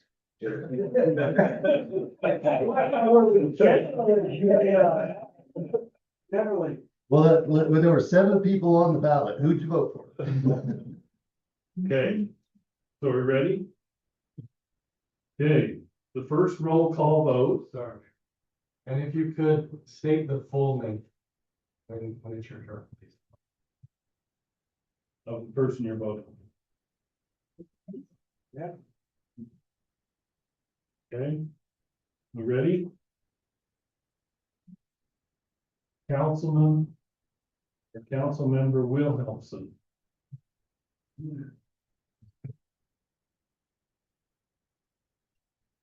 My vote will go to Chad Hofer. Councilmember Hadley. My vote will go to Annette Brawl. Councilmember Fawcett. Palmer. Councilmember Christensen, Samantha Palmer. Councilmember Montgomery. And that's wrong. Okay, so we have 2 and 2. So now we're gonna vote on those 2, so it's down to Annette Paul and Samantha Palmer. Okay? You want any discussion or not? You good with the vote? Thank you, guys. Thank you. So second roll call. Councilmember Hadley. Annette Paul. Councilmember Wilhelmsen.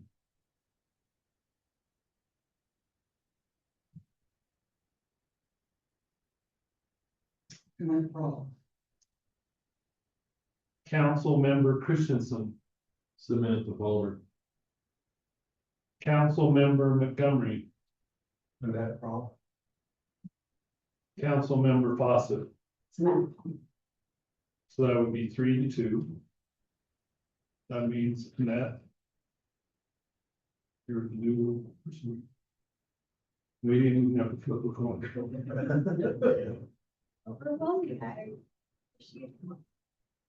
So the way, and I understand that you'll be sworn in the next city council meeting, which is second Tuesday. Okay. All righty, thank you. Can we also make a mention just in general that, you know, I look at everybody, I mean, everyone is seated here, it's like, how do you choose so many people that you love, respect? That, you know, all of us.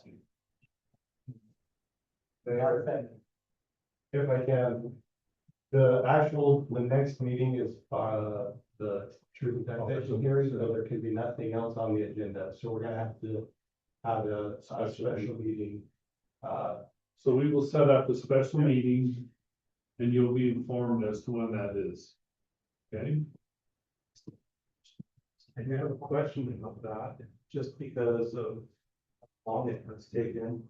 Is it possible, because I think there's going to be a lot of discussion around a lot of these business items.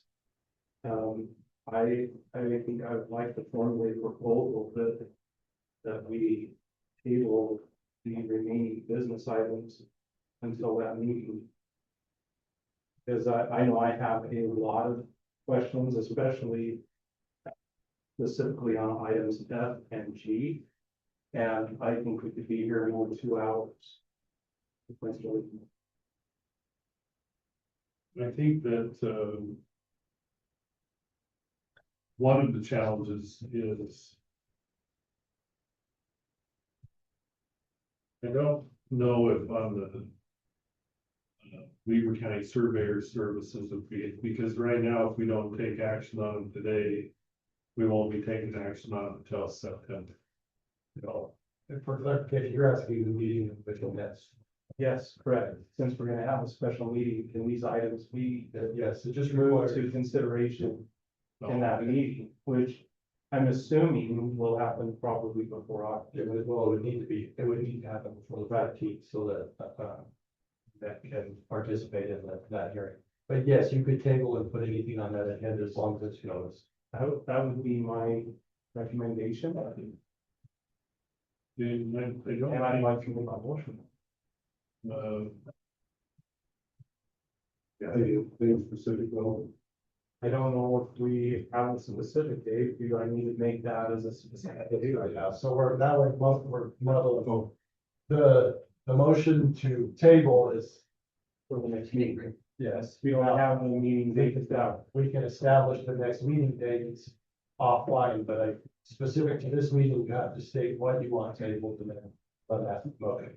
I think I would like to propose that we table items C through G on business items, be considered in our next city council meeting when new council member and the fall will also be installed.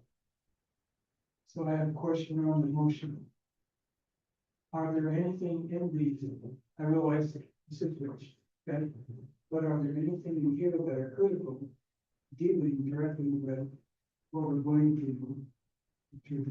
taxation, or they have to be taken care of now legally. So I don't think any of these have anything to do with the tree taxation.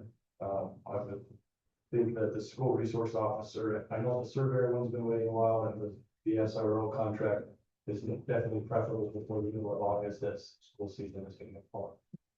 The other items, I don't know what it would be, that would. See, and I think that part one, that one is critical, is because there needs to be a resource officer in place. And we won't be touching that before August. Well, we would, If we have, we'd have to have a meeting before August for her to begin taxation. So we are going to have a meeting before the. Yes, but instead of debating this for the next 15 minutes, we could move on some of the agenda items. It feels as though some of this is to circumvent me being able to vote on some of these. No. But No. I would move that we go until we could say 10 o'clock, whatever, and then table some of the others. The issue is I have probably a dozen questions as it relates to items F and G. Okay. And I think that there's going to be, let's see, F and 7. yeah, H, A, Yeah. Versus. A and G. So. that I think will take a long time, and I also think that Jennie might be the best person to be here in order to also educate and answer those questions that I have. Okay, but we can still do C through E. I'm okay with that. I think we're just going to have a lot. We're almost at 9 o'clock already. Right. And I could see it going much. Sure. So then can I amend my proposal or Yes. motion? I propose that we handle items C, D, and E, as well as any mayor, council staff follow-up in today's meeting, and table F and G for the next meeting will happen. No, what else? That's my question. Skip said. That's what you, right? Yeah, I need to do that. I will also include 7 in that proposal, counseling 7 of tabling it. Pardon? No, we didn't include it for our meeting. That's okay. So the only one you're. I'm just discussing the business items. So We're gonna table F and G, basically. Okay. So we have a motion to table F and G. Do we have a second? second, All in favor? All against? Does everybody vote for it? Think so. Okay. Are we? Yes. So we're gonna do C, D, and E And so, at 7. Thank you, sorry. We're not tabling 7. we're not taking 7. Well, no, that's not how, I understand that, and the reason that you left can't be disclosed. So I'll have to, that's fine. Okay. There's different items mentioned in number 7. So there was different people here for number 7. Okay, so we're gonna move on. On business item C. Discussion, possible action to adopt resolution 2620. Interlocal agreement with Weber County Surveyor Services. I don't know, Jenny's not here. I'm not familiar enough to know exactly what to discuss. No. Oh. Yes. Brody, are you up to speed on that one? I am sorry. So this is resolution 26-20 is the it's a new contract with Weber County for specific survey services via the county. We don't have our own surveyor when that's required. It's basically a local agreement. It's been reviewed by me legally. Most everything is a passenger type fee for the service. It's just a way for us to provide those services that we need using the county resources. It is stated this, it doesn't come out the same cost for the new, as it was before, or what do we see any price in there? I actually didn't look at the old one, I don't know, I would assume that there's some updated cost, it was, last one was rather old. This is consistent with the other cities in the county that are having a similar situation with Weber County. And so I do have a question. Yeah, You brought it. So in the past, did we have another firm who did the surveying work for the city? Because I understand in the contract and the agreement, there's definitely the reviews of plats and that, which the county has always been doing. But some of the survey work, has the city hired someone else prior to this, or have they always used the county one? Since I've been around, we've got this agreement with the county, and that's the best answer I can give you on that call. Okay, best answer I know. And then the second question that I have, with some of the revisions of state law about development fees and having them all public, I would look at this as still a development fee as far as subdivision plat review. Would we need to amend our fee structure to include this as if we adopt this? Yes, so we would need to amend our fee, our either our fee structure or our consolidated fee schedule. And we will throw that yearly. Also, where we're relying on the county, I think technically the county's publication of their fees legally suffice. I'm not saying we don't want to But probably be, add that, so we will add that to ours, but okay. where we're using the county, I think that's good. any other discussion? About an action? Do we want to do a motion? So I would make a motion, to approve resolution 2620, the local agreement for Weber County, Surveyor Services, to approve the resolution, subject to, the city also looking at amending the consolidated fee structure, deal with these with fee changes. I'll second. Okay, we have a motion and a second. All in favor? Roll call, close your start. Resolution. Roll call. It's already late. Councilman Hadley, Yes. Councilman Christensen, Yes. Councilman Fossa, Yes. Council Montgomery, Yes. and Councilman Williamson. Yes. You guys, you said it, but you already did that. Wait a second. Okay, next item is B. Mark, you're up. That's discussion, possible action to adopt resolution 2621. Interlocal agreement for school resource officer services.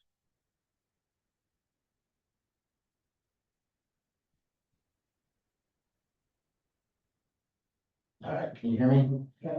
Brody's gone over the contract and is okay with the wording. As I went through it tonight, I did notice one difference, and it's in 3.05 that calls out the district's reimbursement is 75%. But in the fee schedule, it is 80%. So I'll send that to Lane. The biggest changes with this is everybody met to go over this contract. It was the district's budget, and they were talking about cutting a couple of SROs out. The chiefs just didn't agree with that, thinking that we need officers in all schools. So the percentage last year was 90. That's going to fall back to 80 for the first year. It's a 5-year contract, and each year will increment 5% more up to 100%. The only other change with this one over last year is the district is taking our actual officers' salary and benefits and using that for reimbursement, where the last contract was an average between all agencies in Weber County. So some agencies got more than what they were paying their people, and some agencies got less. So but those are the major changes in this year's contract. So this is a 5-year contract, not 1 year. 5-year contract with the ability to review every year. So It can be it starts at 80% now, the next year 85%, 90%, and then the fifth year would be 100%. Correct. David, I have a question, Chief. So what would that, setting us back into the 80th percentile, what does that mean in your budget? And what is the city going to, how's that gonna impact our city So- budget? As far as I understand it, when we budget for the police department, we budget for all liabilities. So for our SRO officer, we are budgeting for the full liability of that officer without getting money from the school in case something happens, right? We have it budgeted in there. So the money that kicks back from the school goes back into the general fund. Does that answer your what? That answers my question, thank you. And then I have one question, maybe if you could explain to me on 3.07. And that's dealing with the grace period of some of. Oh, on the days off. Yeah, Okay, so is that consistent with what we've done before? It seems to have some awkward wording about if you don't show up and this and. that was a point of contention. Okay, So as the school district moved to the 90 percentile and moving towards the 100% of paying for that officer, they felt like that if our officer missed more than one day, then we had to either replace them or they got reimbursed the money for that day. So that's why that's a little wonky, is because we fought back with that. And if you're paying 80%, then we want that 5 days.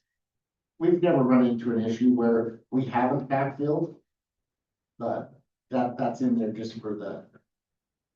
Did that make sense? yeah, it's still wonky, but okay. So let's say, our SRO got sick and was off for 5 days. At that 5 days, that 6th day, we better have somebody in the school replacing that guy. Or we owe the school back for those days that are missed, that there was no services provided. Yeah, it just seems kind of strange when contract year one, it's this, and then contract year 5, it goes from 5 days as a leniency to, Yeah, you got 1 day and that's. There's just a little pushback from the chiefs, but the school's stance was the 1 day from the start of this contract. 1 day consecutive, and then we had to fill. In the negotiations, council member, I think that whether it's good or bad, essentially what the negotiation term issue is that 80% is that we have the amount of days that essentially there's less. And so they're saying if we're paying 100% by the end of the contract, it'll be, obviously you've got a day, something happens, but there can't be consecutive days. So I think that's why. Okay, appreciate that. And then attorneys did draft that section specifically, so wonky's a good term. Any other Which is, questions? you would usually call us just weasel words. Fair. Any other questions, discussion? I mean, this is more of a curiosity question, but sorry, let's see, 5.0.2, has it always been the case that the schools have handled student offenses in that way? When did it change? Three years ago? Yeah, 3 years ago. That's actually mandated, That's changed state by law. state law. Okay. It's interesting. I would actually love, when my phone drops, I can talk to you about that. I'd like to join that conversation. Okay, ready for a motion? Yep, I agree to make a motion to adopt resolution 2621, interlocal agreement with school resource officer services. Second, Got a roll call vote. Councilmember Wilhelmsen, Yes. Councilmember Hadley, Yes. Councilmember Fawcett, Yes. Councilmember Christensen, Yes. Councilmember Montgomery. yes. The next item on the agenda is a discussion possible action on the interlocal agreement with the Animal Control Services. So we've not signed an Animal Control Services agreement for several years. Like several years. And so there was discussion early on regarding how many claims we were doing versus how many claims animal control. Myself, Chief Wilson, and Jenny all went to a meeting with the Weber County Animal Services. Most certainly, we can work with them to change the contract to make it so that they cover 100%. With that in mind, the dollar amount that you would get billed is going to change relative to the amount of services that you're providing. If that makes sense, or they keep going. So currently, if you look at, I think each of you had a chart like this. The contract's allocated now at 22,887. I don't have an actual number as to what the contract would be if we went back to them and said, you know, over this is a three-year period where we reacted to 255 calls. That's the Harrisville Police Department, where Weber County Animal Control did 494. Okay. So if we went back to them and said, well, we want you to do 100%, you're gonna have to do 255. My suspicion is this number will be much larger instead of 287. Okay. And there was some discussion that we had in that meeting where, you know, there's going to be some incidences, no matter what you do, where the Harrisville police probably be involved in. Do you agree with that, Mark? Yes. So you're probably not going to mitigate every single call. And so the question becomes, do we just stick with the way it is and hope that we can stay in somewhat control? Because at the end of the day, I think ultimately we want to spend a whole lot more money there. You might take it away from the police department, you're going to spend more with the county. Okay. So that's kind of the gist of it. Most certainly, if you don't feel like it's something that you want to vote on today, I think this is one that you could table. We've been tabling it since January or February. So it's not like it has to be done today. And I don't think, to be honest with you, Sharon Bowles isn't gonna make a big deal about it because she's not gonna be there very long. She's the county commissioner that's over animal services. So at some point, we need to visit and do either sign a contract or figure out where we're going. Okay? So discuss away. Chief, are you okay where it's at right now?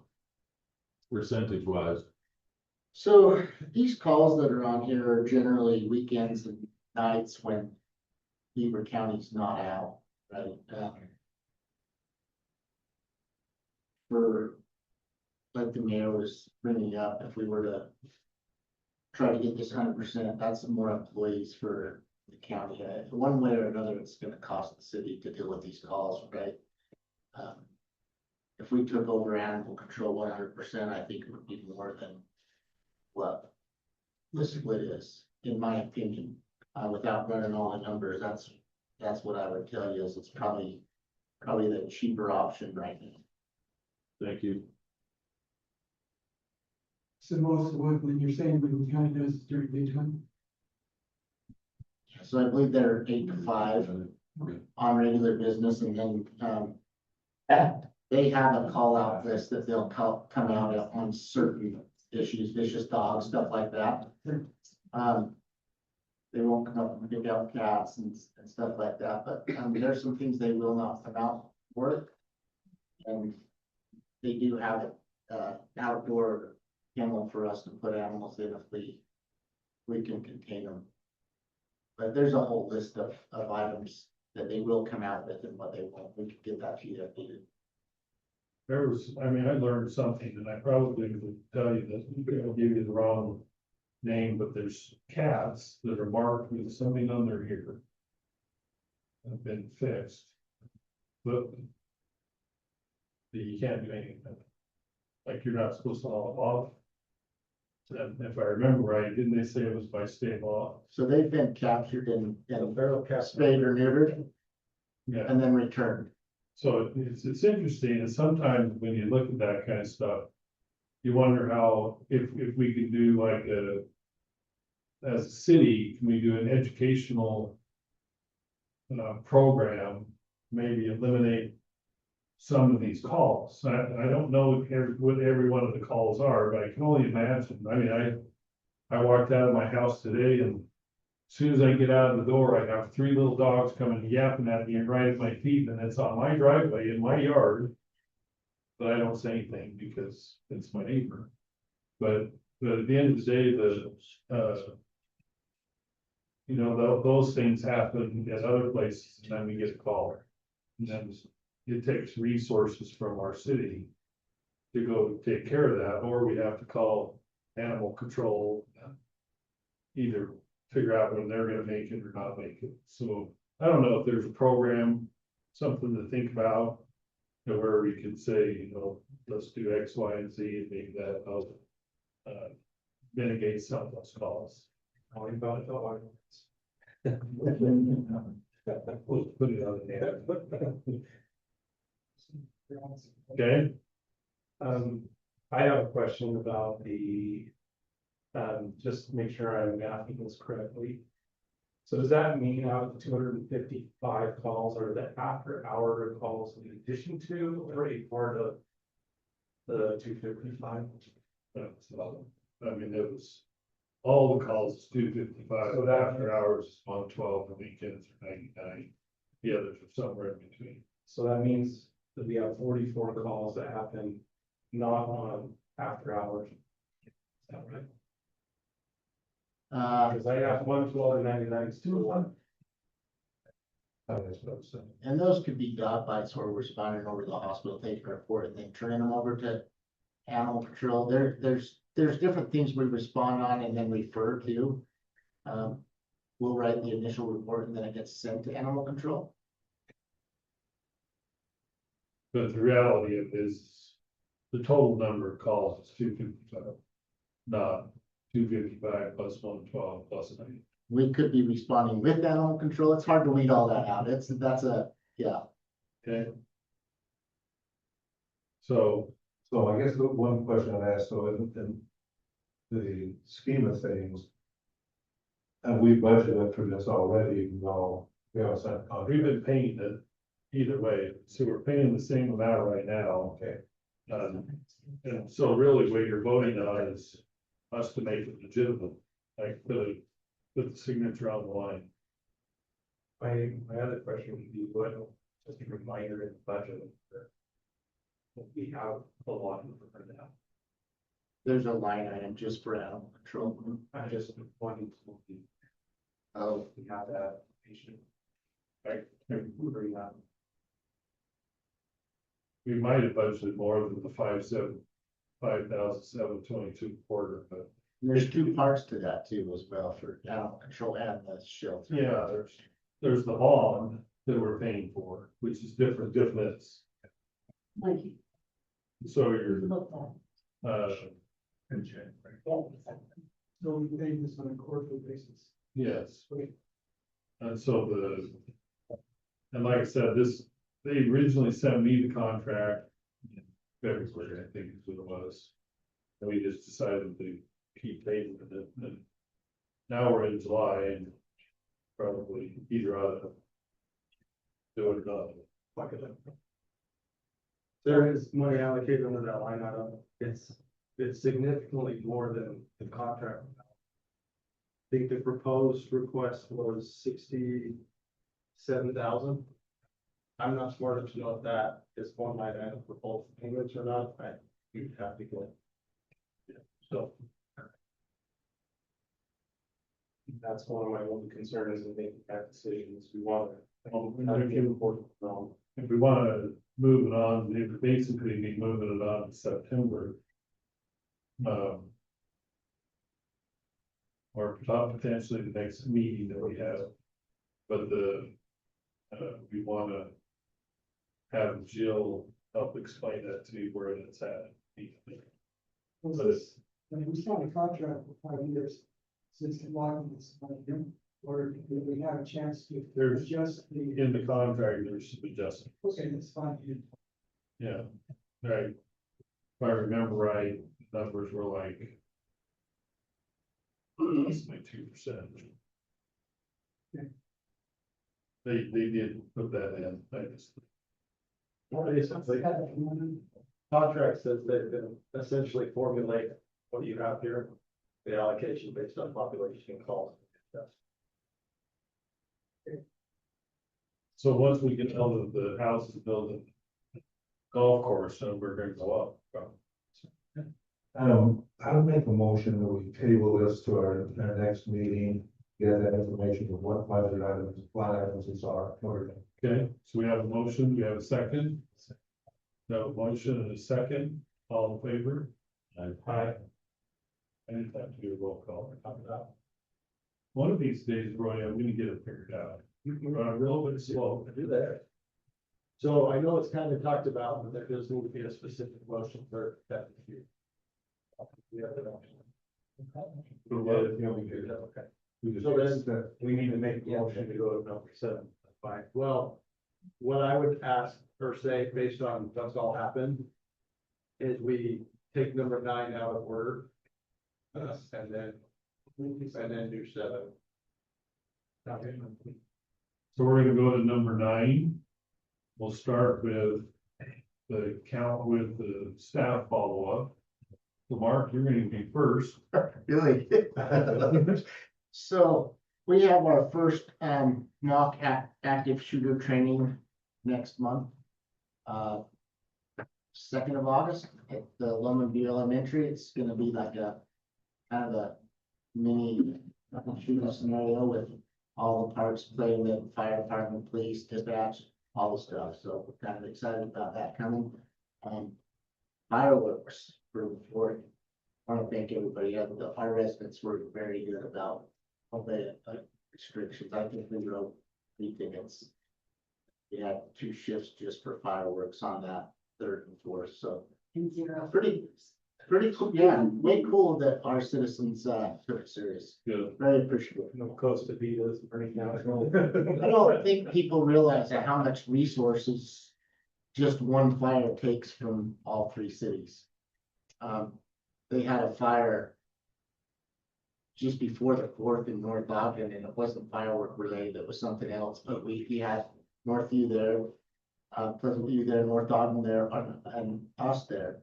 And just as that was getting over, thank goodness, we had a auto pedestrian accident in Walmart parking lot, which then again took all that. So, it might seem little that one fire here, one fire there, but it's not. It eats up a large amount of resources that can go other places. In particular, if you're doing it all in one night, that was the discussion we had with fire chief and the others, and just like, where do you go? Well, where, you know, what makes it safe? Hopefully we'll get more water and it won't be so dry. So kudos to our citizens. They did awesome. That's good. We only issued 2 citations, right? You know, It was 2 or 3, I can't remember. Yeah. Not very many. so that's very good. I was quite impressed, actually. Yeah. Pretty But cool. I only heard from, you probably heard from one, maybe, but I heard one person gave me, I don't know, it was about over long and all sorts of stuff. I thank you for your. We did get one message on Facebook Messenger, but I don't think people realize that that's not a monitored thing. If they need something, they need to call dispatch if they want an immediate response. Well, anyway, so, thank you, Mark. Hey, I don't really have anything for myself. What about the council? Do you guys have things? I have one thing, but go ahead, Jason. If you're first in line, of course. So we are super excited. We're now less than 1 month for our August 1st American 250 celebration. And I need to hopefully write. What's her name? Apologize. No problem. Chelsea Casimir, to let her know the reasons why, but this is the reason why, right? Why we're not doing fall festival. And I am super excited, and Annette has been a huge part of that, and Grover has, Chad has, and Craig Yuri, and they have all done such an amazing job in helping us. You'll notice that there are banners now at the park, and we plan on putting up 2 more banners, like 4x6. But we hope that all of you will make it a point of being there. There's gonna be the movie in the park on the 31st. I won't be there. I know. And then on, we'll miss you. I will miss it. And then on, morning of the 1st at 8 AM, we're gonna start with some service and set up a beautiful honor field that, people will be able to walk through. And, you know, there's so much information, I don't wanna go over it, but we do have information on the website. And my ask of the city council and everyone here in staff is to help us share it and get the word out.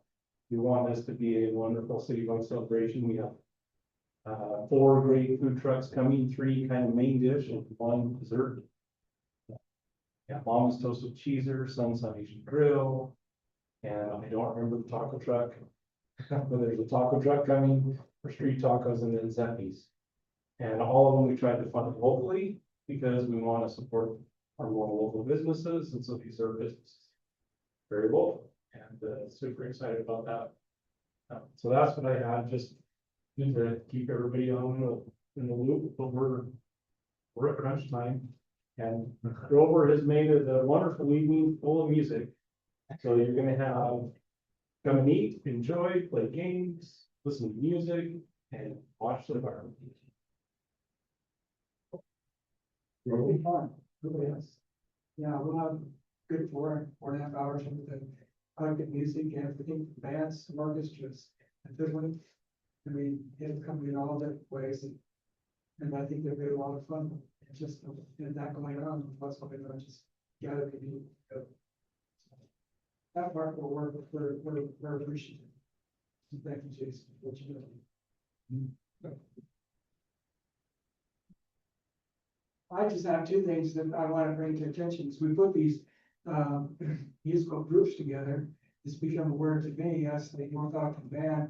It's kind of underneath the umbrella of North Ogden and can write grants, do things that's, you know, supplement. If it's not funded by the city, and it gives them the LLC or 501c3 status to at least write grants, things like that for them. I see things that need to be done as far as the arts in Harrisville. And I looked at the Syracuse, the city, North Ogden, they'll have a program for fine arts that they house them. I think that's something we need to look at and put into our ordinances so that we can do things like that. Right now, the orchestra's being the cabin under the 250th guys as far as that.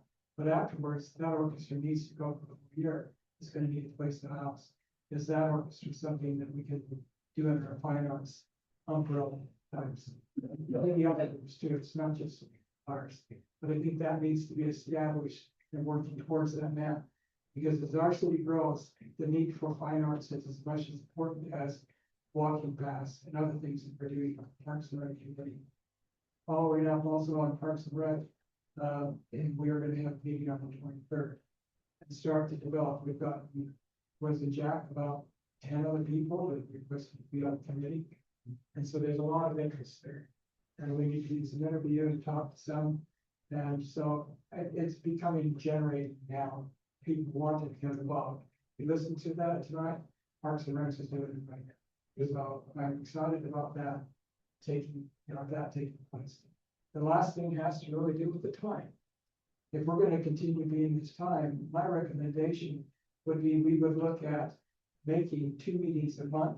And there's a reason for that. It's not just because of long meetings. It's because when we were doing 2 meetings a month, we were able to shuffle what was happening with planning commission in between. As it is, they drop back a whole month behind us because they meet after our city council. And so it is, you know, I think, and if we don't want to use it, it's easier to cancel in my opinion than it is to say, we're gonna have meetings twice a month. So it gives us a valve that we don't have to go along, we can table it, we can come back to it if we have to. I know it's an inconvenience, but I think having meetings, having decisions made after 9 o'clock is a poor decision. Because we're not thinking straight, we've all been going 100% the way. So that was the other thing, that's my opinion, I haven't, if you want to have. So I think what I do is that we can ask the staff to get it on, we'll get it on the agenda for Yeah, September to set it, so we do that, so you have a discussion on it. and that's really what it is, just make it a discussion item. I think it's something that where we have these long agendas, I really look forward to hearing everything that's happening here. And you get a whole 3 minutes, so to speak, at the end of a 9 o'clock, going on a 10 o'clock hour, and there's no discussion. And I don't think that's fair for us. I don't want to say that negative people, if there's information that needs to come out, want to ask the questions. We're all that tired running them all. So I think we need to revisit it. That's what it was. And thank you, Greg. One item, and I don't see anyone here that can help address it, but, I got a call this morning from some people at the Harrisville Park saying, why are they planting lawn today? In an area if you look at the, east side of the Bowery, they've taken out all the grass in that area to level it out, and I understand that. But probably that's, why is Harrisville planting lawn today? Shouldn't you wait till fall so you know water to take care of the lawn seed? All that stuff. So that would be something that, because I don't know, I said, I can't direct the staff, but I don't know why we'd be doing that. Brian can answer it. He kind of answered it when we were over the park. There's a big dip right there. Yeah, I understood why they And created they that. leveled it, and he told us that they were doing sod while they knew that the water was still going to be on, so it could be established. Before the water gets cut off. It's not safe.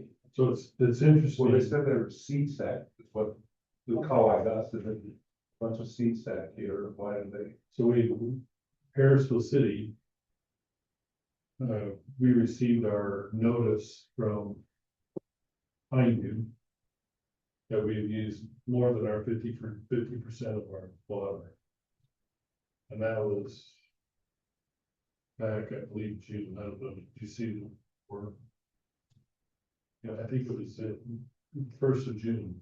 Yeah. And so I know the directive, my conversation was with Jennie. Jennie was gonna cover it with Brian, and I'll find out if they did. But the problem with it is we don't get the water under control. We stop watering so much. And like we might end up with more brown grass, but we're gonna get a bigger bill. And so we need to make sure we get that. Mayor, I think that they did come up with a solution on that, and that, Pineview's mistake, and they had the, meters swapped, so. Except City Hall of the park. So they thought we'd water at City So Hall. I thought it was like the whole city. It No, was just for that 1 meter. So So they one gave us meter. the water shares here. Should have, part ones, they got mixed up, so they thought we'd water the City Hall for the entire amount that we did. I used to pull up the cameras, make sure Yes. there's one on. That wasn't told to me, so that's bad, my confusion. I think that got sorted. Is there room in the budget for a canoe? Okay, well, I'll bring up the law and planning or find that out. Sounds like there's some. Yeah, well, that was just, because I had thought there was a activity Friday, where they talk about ground column, landscape and all that at the Bowery. And so I talked to them, and confirmed that I did the, meters about, because he said, we were gonna get shut off. And Yeah. they had that thing, but, well, I knew why they were great, but it was just like, okay, it's 100 some odd we're gonna see in the middle of summer. So that's this question there. The other question I had is, have we heard on that property, project status at 2200 north, 500 west? How was it? If July, they didn't bring something in, then they would have lost their approval. I have not heard anything on it, and I know it wasn't brought up in planning on last week. So I'm assuming that they haven't done any.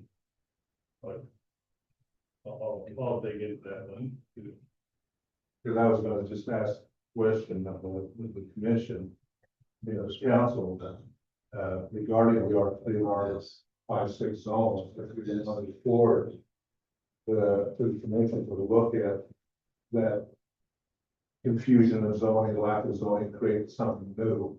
Now, the planning commission give us a recommendation to do that. Yeah, we can request. I mean, it would have to be voted upon from here, so if you wanna cover that, then we, like, in September probably. So if you wanna have Jack have that one, we can If I could jump in there, I don't know that that needs to be an agenda item if we want to forward the planning commission to work on that. Right here, Yeah. and I would humbly ask to do that, because as we go into some of these, and I don't want to get too much into it, we need to fix it, and it has to start at the planning commission, so. I think if there's consensus with the council, I would ask the council to make that direction now and put it on kind of the task for the planning commission to work on. If we can bring it back, I would support it. So we got 3 supporters, 4 supporters, 5 supporters. It's 5. Sound of more. Yeah, what's the strength? The last question was, and this is more to Brody then. I know you'd mentioned that you've been working on the revised rules of procedure. Where are we at with that? As far as bringing that to the council? I have a lot of ideas. I think really it's just a scheduling and timing matter of when we want to. So something that's not that maybe the. I think if that's where we're going, that makes some sense. I think just Mayor or Jenny, tell me when we want to put it on, and then I'll have a memo and some options that you guys can fill. It's going to September. Okay. Okay. And then just appreciate the service of Councilmember Fawcett. Wish you the best.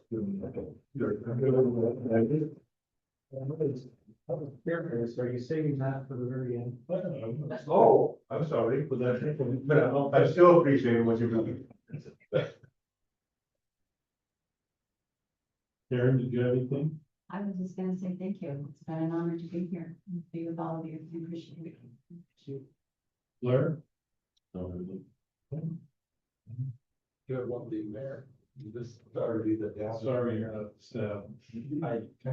At least I hope I am. I just, with the 250 committee, I know what if Annette's participating. I know, that's, So I as gotta a, have a question. Yeah, we'll have to have the one that can't show up. We don't have any more scheduled meetings except Okay. from online last minute walkthrough.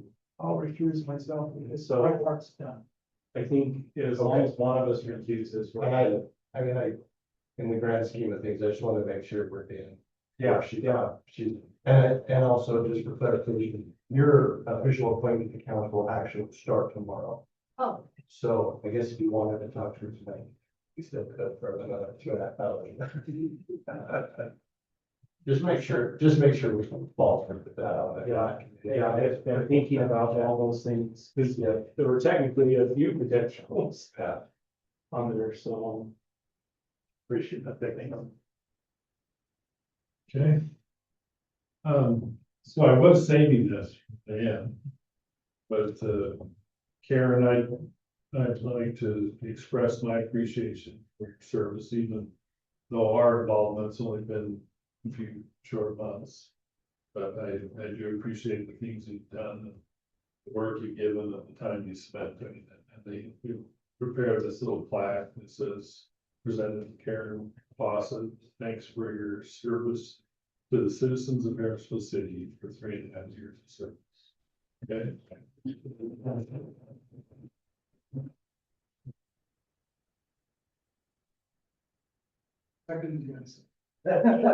Does someone have a camera? We can take a picture of this. Nick does.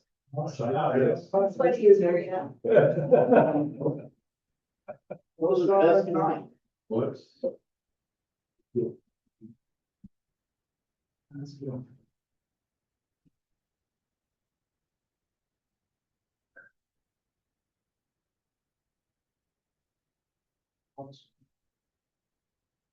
Be okay if we went right here and had you get a smiling face. Well, I'm gonna block these three. And I don't mind being blocked. Right there, that's good.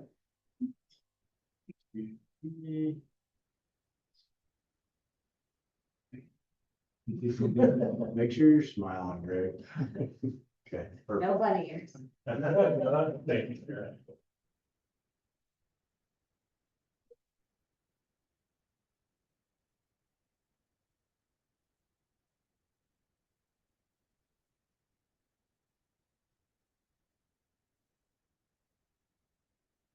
Okay. Now we're gonna do item number 7. Close executive session. I'll make a motion that we're moving to a closed executive session for the purposes described under UCA 52-4-205, subset 1, subset C, strategy session, to discuss pending or reasonable imminent litigation, and UCA 52-4-205, subset 1, subset F, discussion regarding deployment of security personnel, devices, systems. Will we, are we scheduling another meeting over the first? We will be, and we'll get back with you on the date, okay?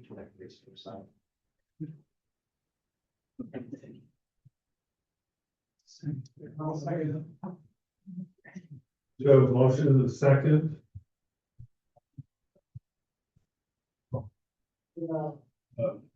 Councilman Christensen? Yes. Councilman Montgomery? Yes. Councilman Hadley? Yes.